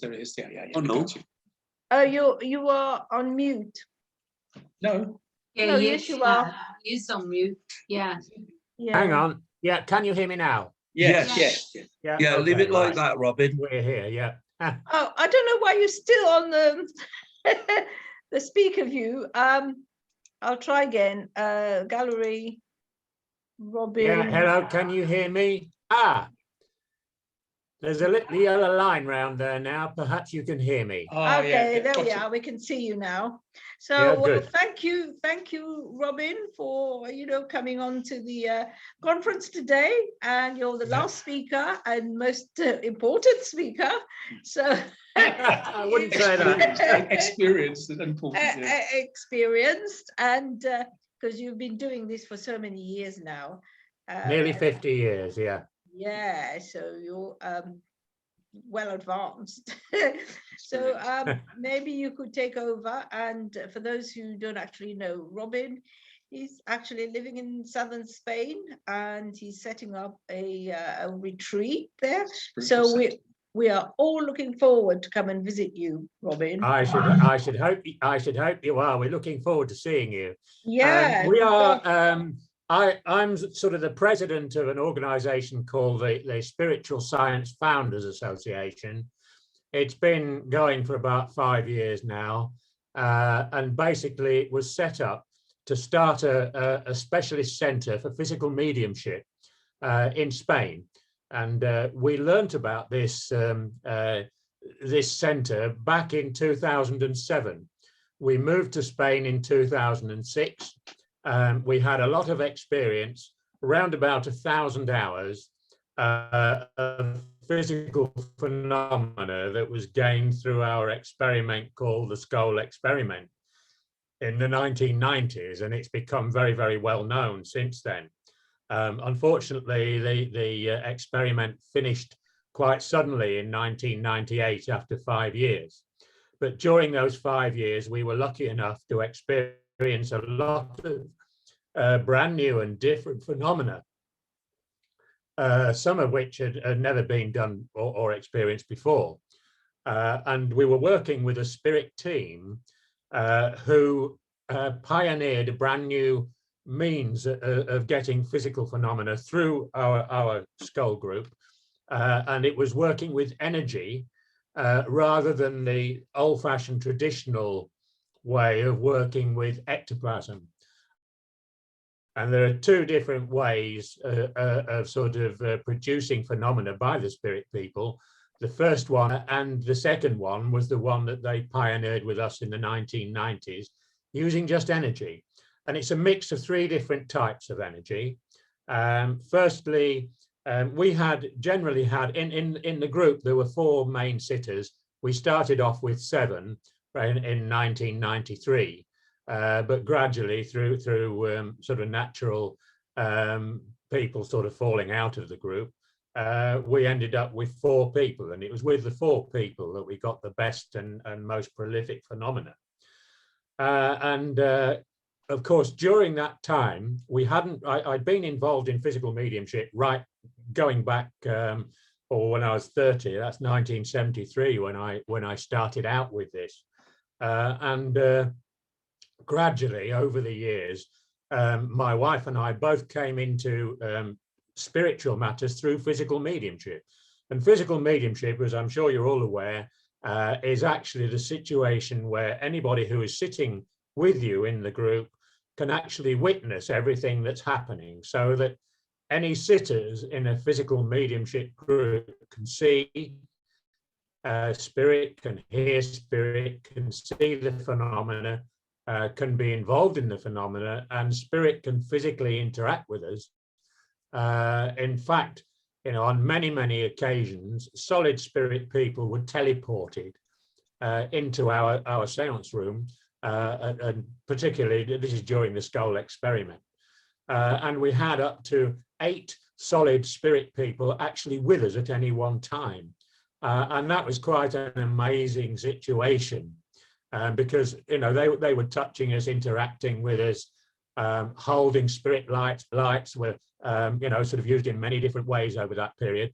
We actually had audio communication with spirit people in 5 different ways. Firstly, through deep trance, because we had two people sitting with us, Alan and Diana Bennett, and both of them were deep trance mediums, so that during our sessions, both of them were in deep trance. And we had spirit guides, a spirit team of guides speaking through them, so that we had direct contact with them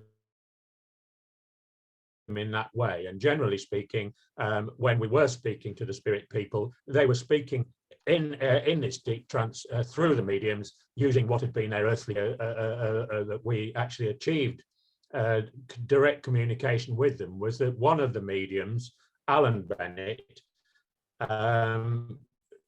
actually got something a little bit different, which we call the extended voice, so that although he was sitting in one place, his voice by the spirit team, so that the voice, his voice, or the spirit voice coming through him, could be speaking from lots of different places in the room, even within the walls and under the carpets. But that did happen, and we're now in contact working with, once we've got this centre over, Beata and Uwe Siegert. Uwe Siegert's a superb physical medium. He will be working with us. We have a new experimental group, which is going to start sitting in July when we move into this centre. Uwe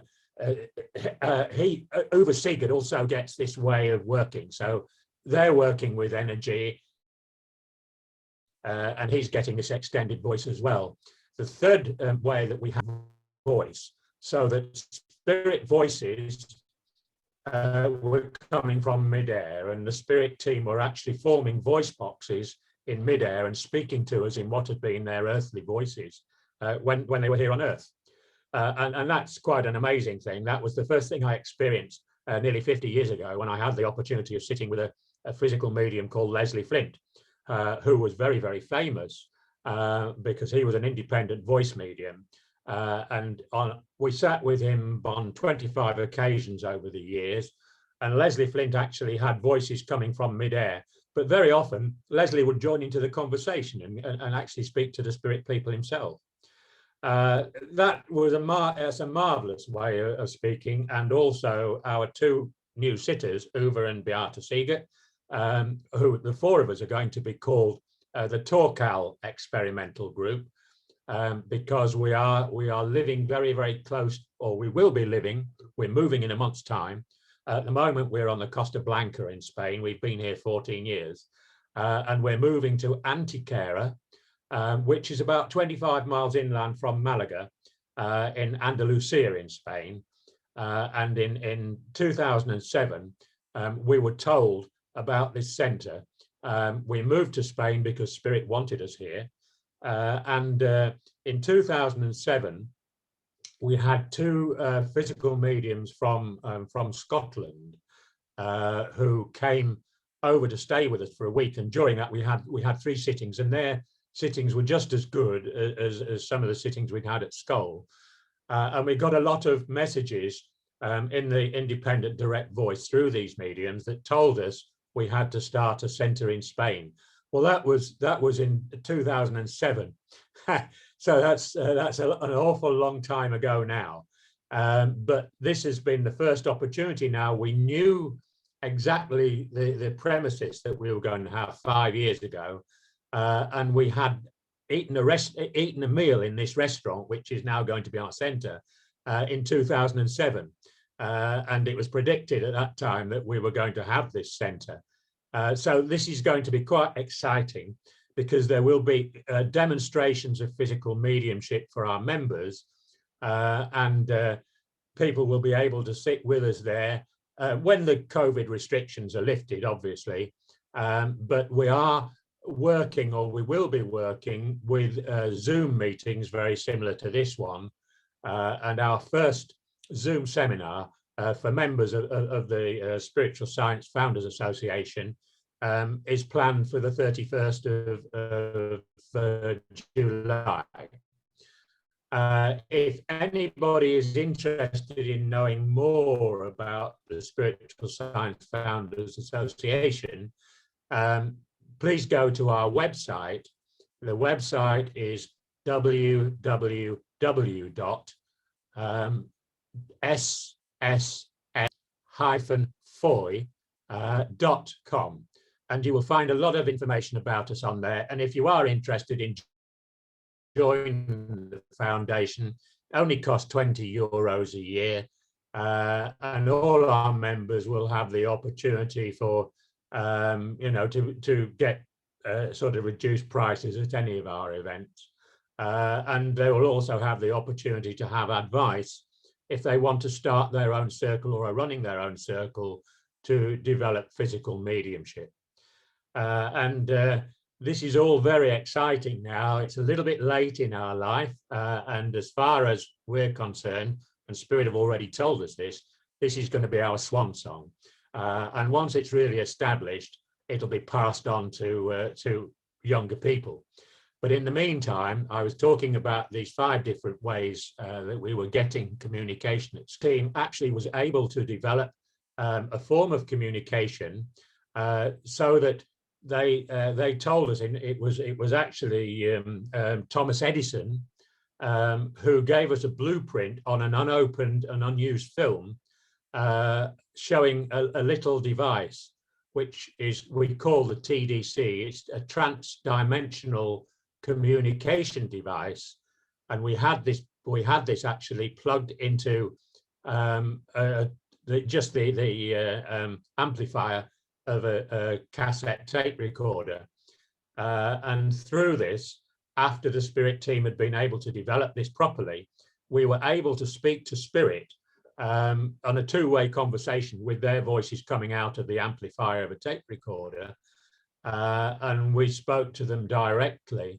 And that also involved, that method of working also involved communication with ETs and beings from other dimensions.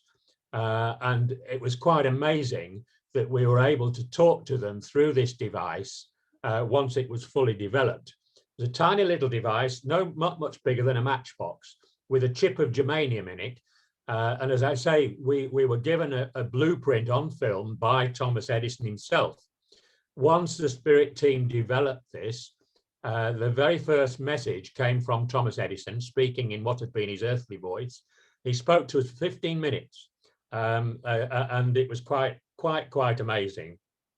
And later on, we were able to speak to these other dimensions through this device, which incorporated, so we were told by the Spirit team, a little device or a little system which they called the IDOLIS system, and that stood for Interdimensional Oral Language Interpretation System.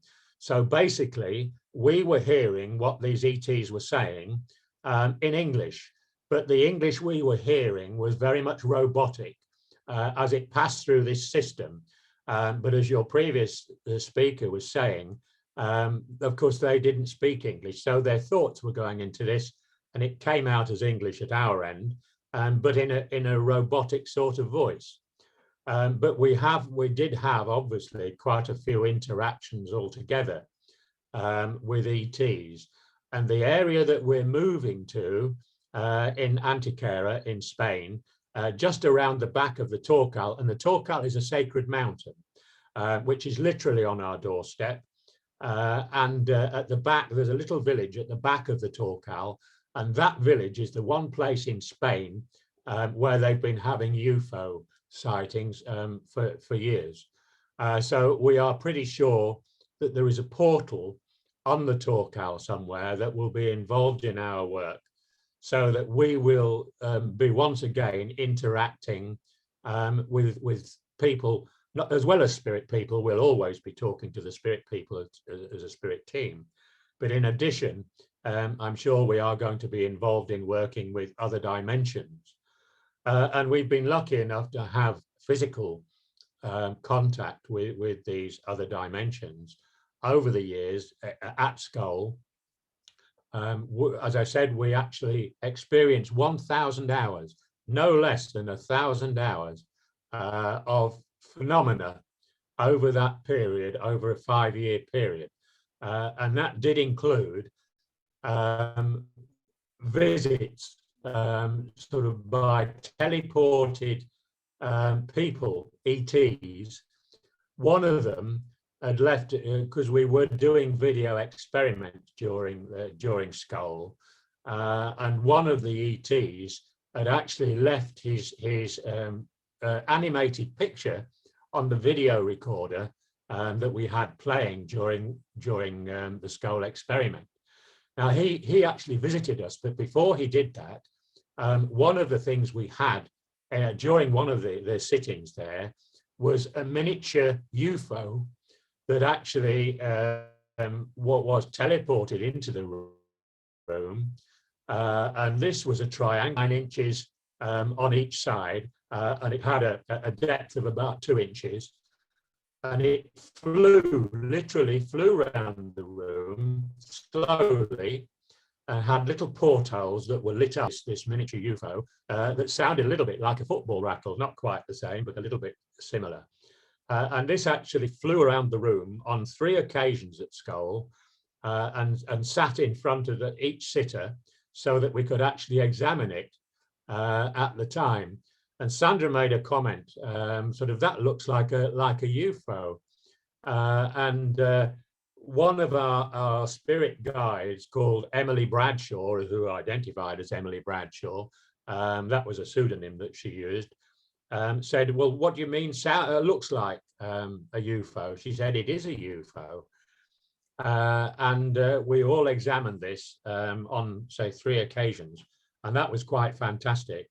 Additionally, we had this little guy called Blue, who he left his picture of an animated, I could describe him really as a grey. If you're familiar with the sort of greys in ufology, that's really how he looked, but his colour was blue. And we were told that the work we were doing with ETs involved one of the planets in Orion's belt, which is called Al Neelum. I think it's probably the middle one, I'm not sure. But Al Neelum is very important as far as our work with the ETs was going. And also we were connecting with people from the Pleiades. It's a little group of stars known as the Pleiades. And they were also important to our work. But blue was teleported quite solid into the seance room on 3 occasions at Skull. And as this happened, he stood in front of each one of us. And I mean, these sittings were in the dark, of course, but he stood in front of us. He was not much over 4 feet tall, but the love that came from this little guy who was standing in front of us, absolutely unbelievable. It hit us like a wall. It was a physical thing, but he was absolute love. And we've been lucky enough since Skull finished to have him again teleported into 2 sittings here in Spain in 2007. And also the 2 Glasgow mediums, we shared a gîte with them in France about a month later or 2 months after they'd stayed with us here. And again, we had 2 more sittings, and again, Blue materialized at that time and actually wrote his name on a piece of paper at that time. But when he picked up, this is the little chap, he picked up our hands and put them on his head so that we could feel he was not human. And we were able to feel all around his eyes and his mouth, and totally different from the way that we are. His hair was very short and very soft. In English terms, you would probably describe it as bum fluff. It was very, very soft. But nevertheless, he was a lovely little guy. And we've been aware of him being around on many occasions since, because whilst we've been out in Spain, Sandra and I have been sitting together, and we've had various sitters come and various sitters go. And on occasions, we have had communications again with our spirit team and with this little chap Blue. But it's absolutely amazing. And we were really thrilled to have that we experienced an interaction with a UFO. And on that occasion, it was about 3-4 years after the Glasgow couple had been out to see us. And they came over for a holiday to a little resort close to us called Matheron.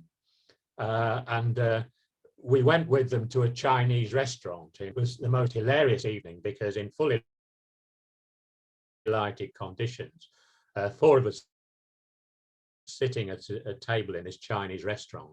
None of us touched it. And the table was levitating and moving about the room, and we were sort of falling about. It was quite funny. And the Chinese waiters were standing there wondering what on earth was going on.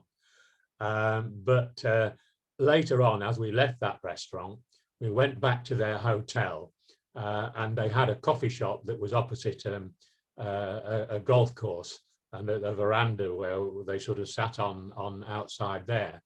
And as we were sitting on this veranda there, having a coffee, we saw a UFO, totally still to begin with, and it moved slightly and then back again. And I said at the time, crikey, I think that's a UFO, at which the table between the 4 of us levitated and rotated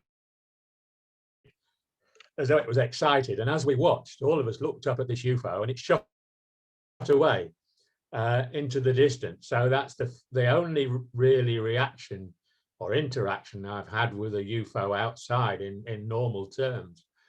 But it was quite amazing. And we do know that our work with spirit down in Antiquera, when we start the circle down there, and we've been told that the phenomena we will get there is way, way beyond what we ever had at Skull, in that what spirit are aiming for is for us to have solid spirit people teleported in, we can see them, and in their normal format as they were on Earth, so that they can be instantly recognized. And we have had interaction over the years with several well-known people, including past presidents of the United States, for instance. And we do know that these people are planning to actually come to us in the future and stand in front of an audience and be able to talk. And this is how we want to continue to improve the psychic work. We work on a very scientific aspect. It's very, very important that we do it in a scientific way, because we are going to be a research organization, and there will be scientists brought in the future to sort of research totally physical phenomena and contact with the spirit world in a physical way, as we have done in the past. So there's a lot of exciting things planned for the future, but we have to get this center up and running first and foremost. Okay, that's all I've got for the time being. Does anyone want to ask any questions? So there was a question from a young person from America. I think he's only like 20. He's love his perspective, and he's asking, do you know of Dr. Stephen, what's his name? Stephen?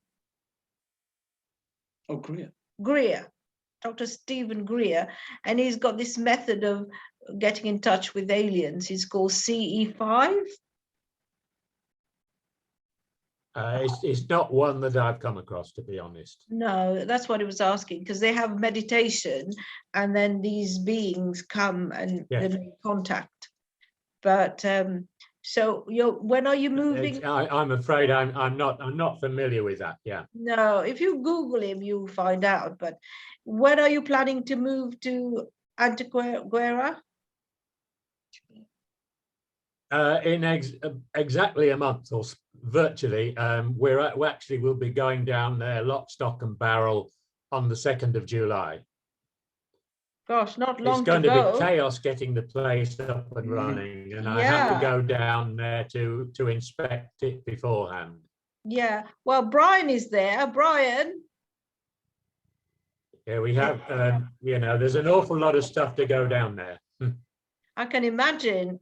But what about lockdown and so on in southern Spain?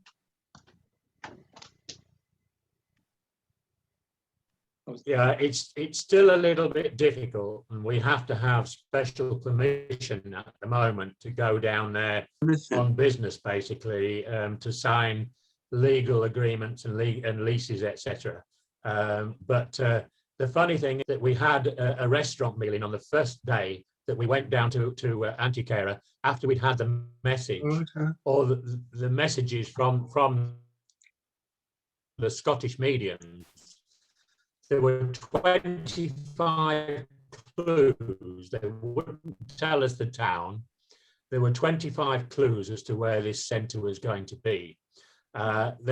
When I researched the 25 clues, there was only one place in the whole of Spain that it could have been, and it was Antequera.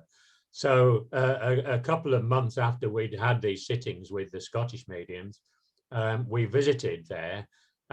Sandra had been back to the UK in the interim and had been lucky enough to have a very evidential sitting with a medium, a clairvoyant medium back in the UK whilst we were there. And her mother contacted her to say that when you go down to Antequera, and she actually relayed the dates we'd already booked to go down there, which nobody knew. And she said, look out for the goats with the bells. And we thought, well, that's a very nice message. But the thing was that on the very first day we got down to Antequera, we put our stuff in the hotel very early on, and we went out for what we hoped would be an early meal. But we knew that this Torcal was a sacred mountain, and we were traveling towards the Torcal from Antikythera, and the actual centre we're going to have is about halfway between Antikythera and the Torkal Mountain. As we passed this restaurant, we pulled up to see if they were open. And actually, as we got out of the car, they weren't. But little old chap hung out of the window and said, "No, come on in, I'll cook you a meal." And he did, and it was a very, very nice meal there. And I was sitting with my back to the window. Sandra was sitting facing the window in the restaurant. And all of a sudden she said, "Oh my God." And I spun round to look at the window, and there, coming down the hillside, were hundreds of goats with bells on. Now, what Sandra's mum was trying to tell us at that time was that that was the actual place, the actual premises that we would eventually have as a centre. And it took us years after that before we realised that. Later on, about 5 years ago now, we have a friend in the UK who's developed physical mediumship, and they were living in France at the time. So on our way back, sort of to the UK or to Spain, we stopped with them. And this guy, Brian Russell, said at the time, "You'll know the premises for the centre as soon as you see eagles flying over it." And the crazy thing was, about 5 years ago, we were driving along this road again to the Torkal, and in the interim years, we'd been looking in Antikythera everywhere for a suitable centre and hadn't found one. And as we passed this restaurant on this occasion, there was a banner across the front that said it was up for sale. And so anyway, we sort of pulled up at the restaurant. The place was closed at the time, but we thought we'll get out and have a look. And as we got out of the car and looked up, there were 2 golden eagles flying overhead. So Spirit got that right. And absolutely, this is the place that's turned out to be our centre, but not in the way we thought. Because originally we thought, well, we're going to buy this place sort of we'll go from there. And it was up for sale at the time for about 220,000 euros. And unfortunately, we haven't been able to raise quite enough money in the interim to be able to buy this place. But then COVID came along, and about a year ago, a chap who has another restaurant further along the road, a beautiful restaurant called the Molino Blanco, had bought this property and had done it up, and he was going to have it as a bed and breakfast place with a restaurant downstairs. But along came COVID, and it meant that he had a cash flow problem because his restaurant was closed.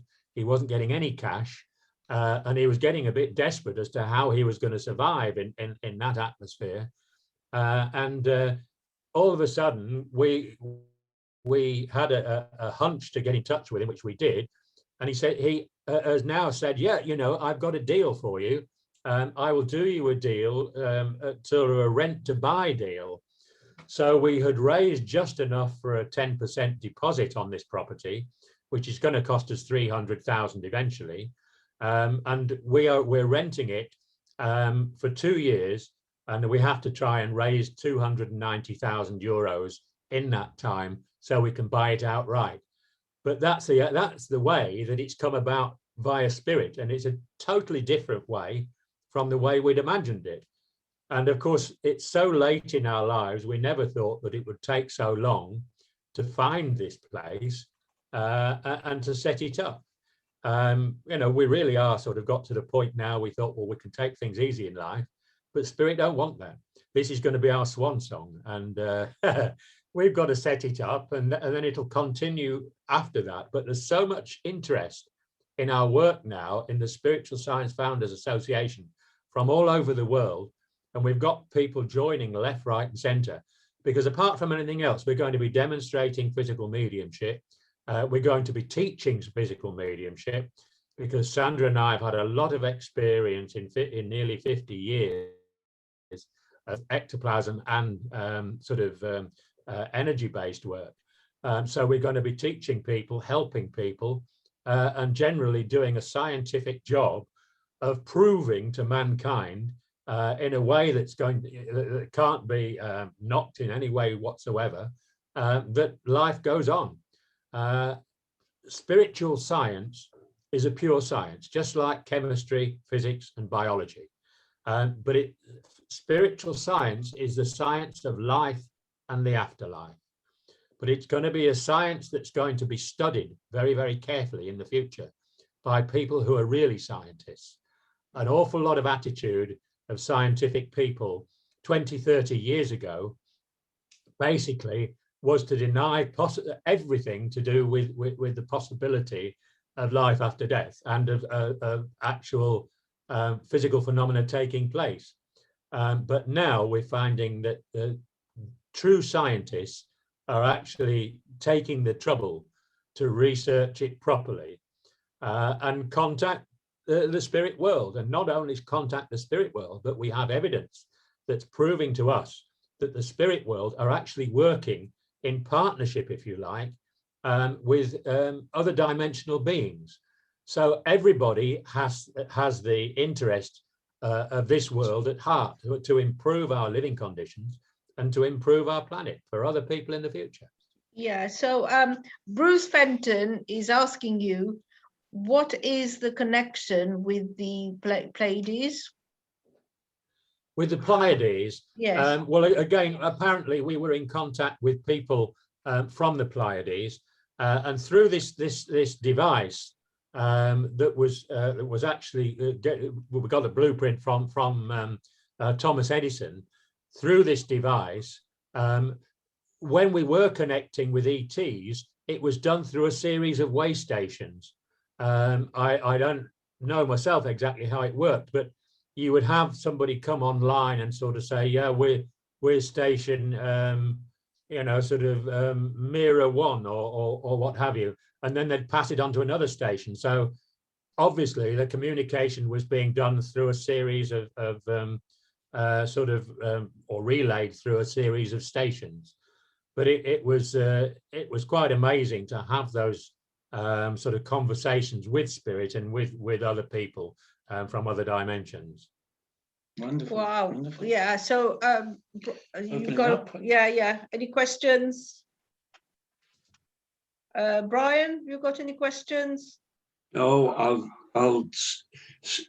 Robin and I speak fairly frequently. We'll have a chat next week.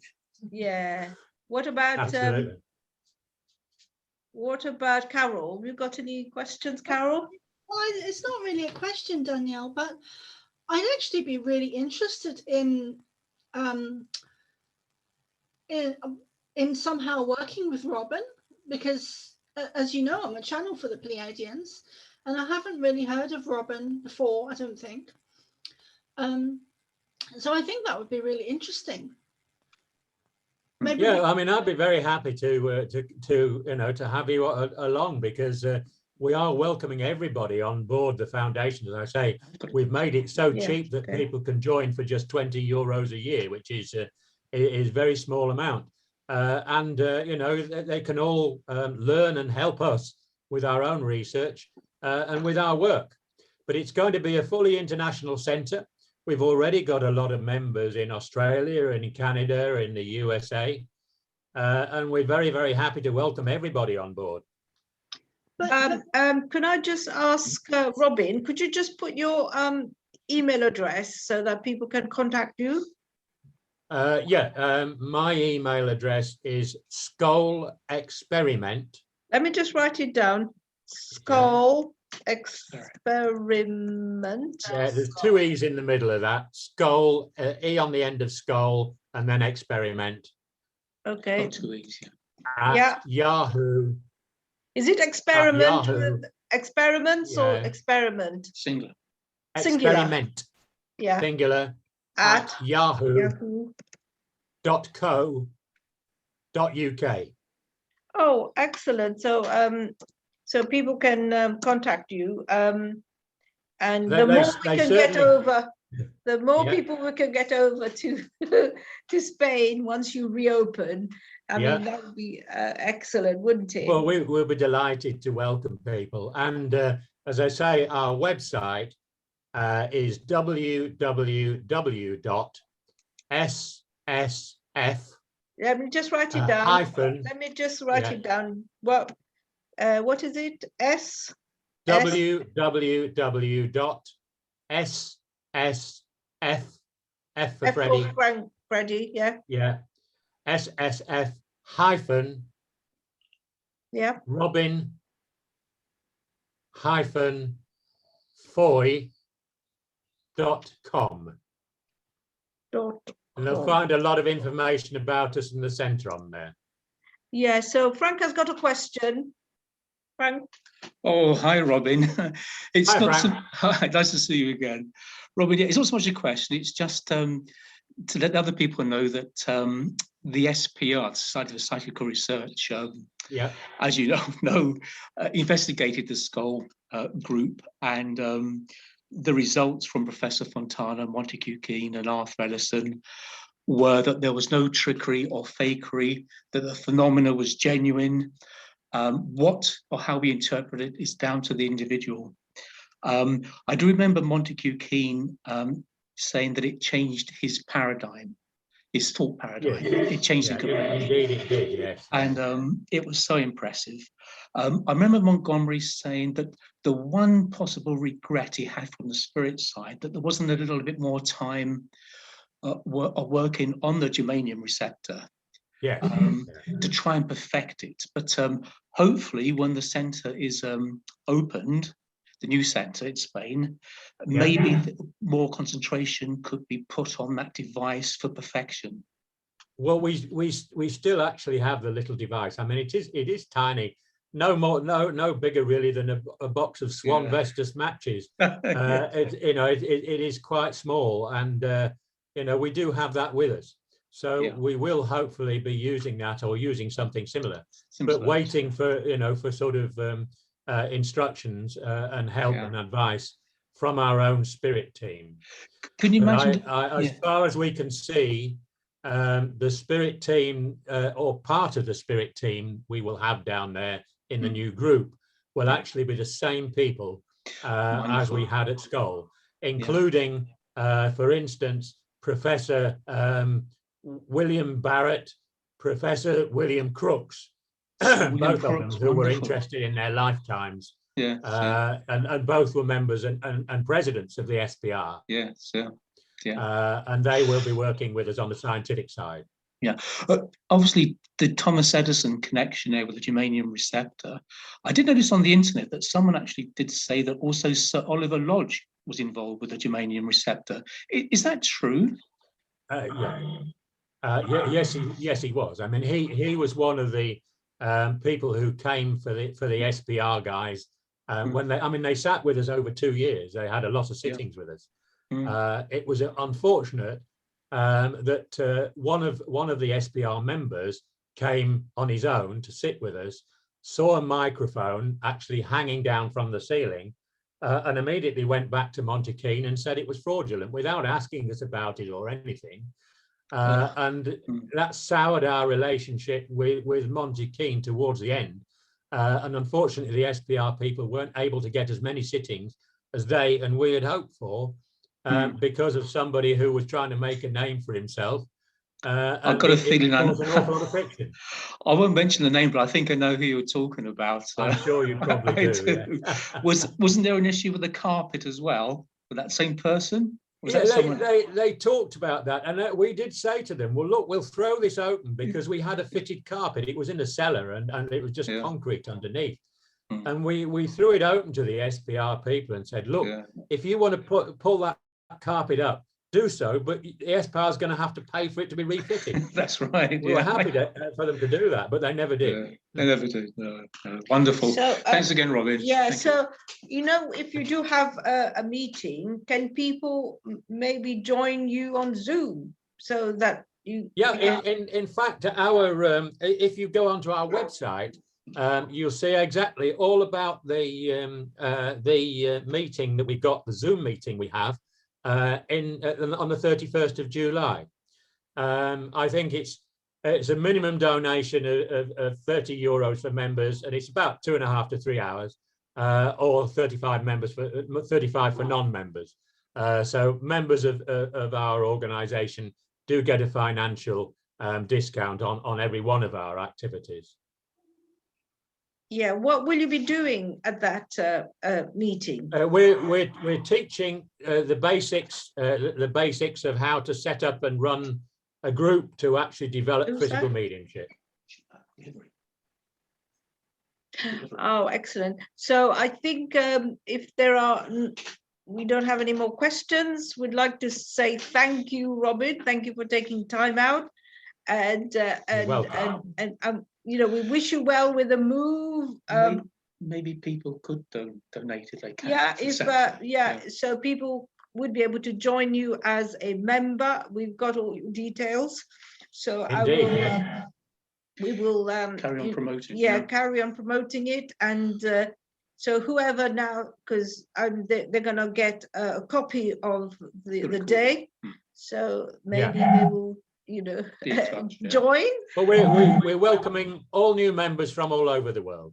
Wonderful. Yeah, wonderful. Excellent. And so when you do get evidence and you present the evidence to the scientists, how is that going to change our world? Well, I think it's going to change everybody's thinking. Yeah. I mean, if we actually have evidence where, well, just as a for instance, perhaps you'll have Winston Churchill standing there talking to us, can be seen by everybody speaking in his own voice. Maybe you could have John F. Kennedy speaking in his own voice. And I don't think that really anybody could refute that sort of evidence. Yeah, fantastic. No, so yeah, it's just mind-boggling, isn't it, that there is life after death, but they don't tell you where they are. You just hear their voices. Well, not exactly, not geographically, no. But do they tell you where they live up there? I mean, we've had many talks with them over the years, and I mean, they all live a life according to their own needs back there. But there's an awful lot of people who are perhaps a bit more spiritually who get into helping those on Earth to produce you know, evidence and to actually they want to have a situation where everybody in this world will be able to talk on a regular basis to spirit and understand that life is exactly, it goes on. It never stops when we die. We have a life over here, and our body at the moment is like an old overcoat. When we die, we simply throw it off and back we go to spirit, which is our natural home. So, you know, we're really sort of coming from spirit and going back to spirit. So, maybe the germanium receptor, once it's perfected, everybody in their own homes will have one and be regularly communicating. Can you imagine that? Yeah. Can I also, just to finish off? It's quite possible. Carol said they, you know, soon that people will run out of food, and so do they have a solution for us? Can they tell us how they live on the other side without eating? Well, I'm not sure that they can actually do that for those of us who are in a physical world. But nevertheless, I'm sure that, I mean, we are going to get more and more details of what the spirit world is like for everyone to understand.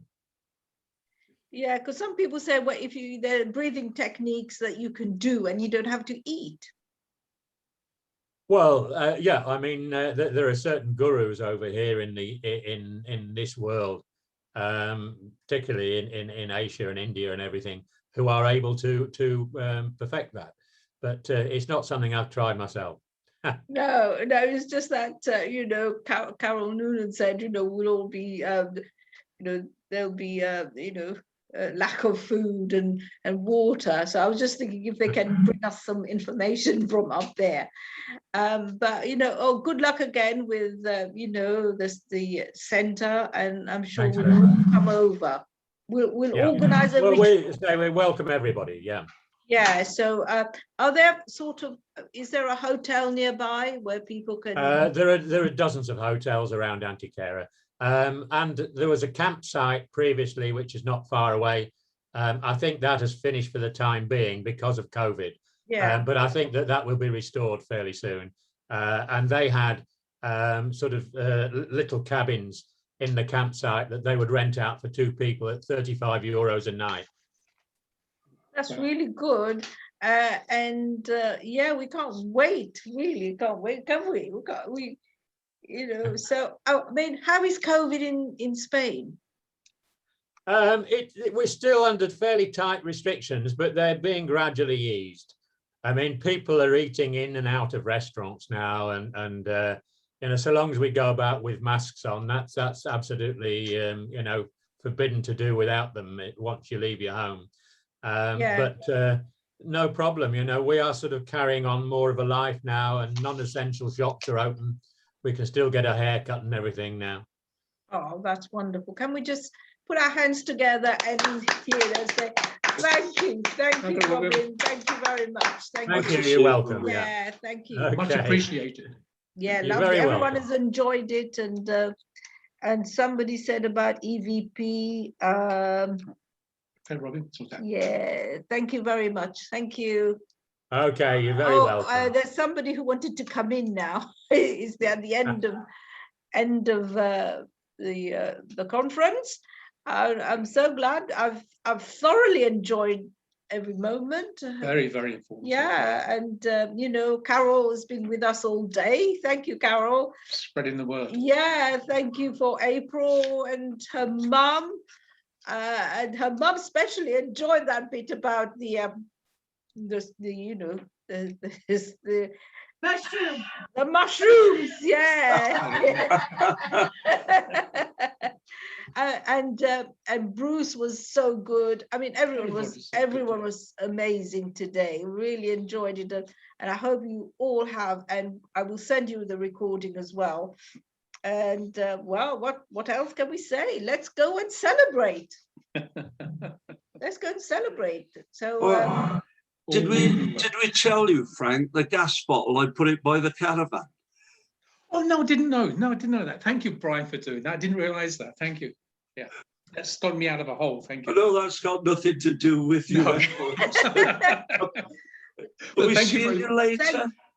Yes, we're going to a carvery. Yeah. Okay, we'll see you there. Cheers, Brian. Yeah, so thank you, Sufan. Thank you, Mike. Signing off. Yeah, who else do I need to thank?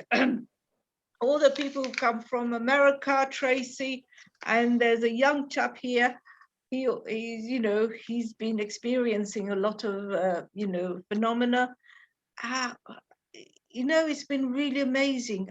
Really, thank you all. And Gary was amazing as well. Gary with all the Indian stuff. Have I missed anyone? Oh, 434 was good. Who else have I forgotten? Guy.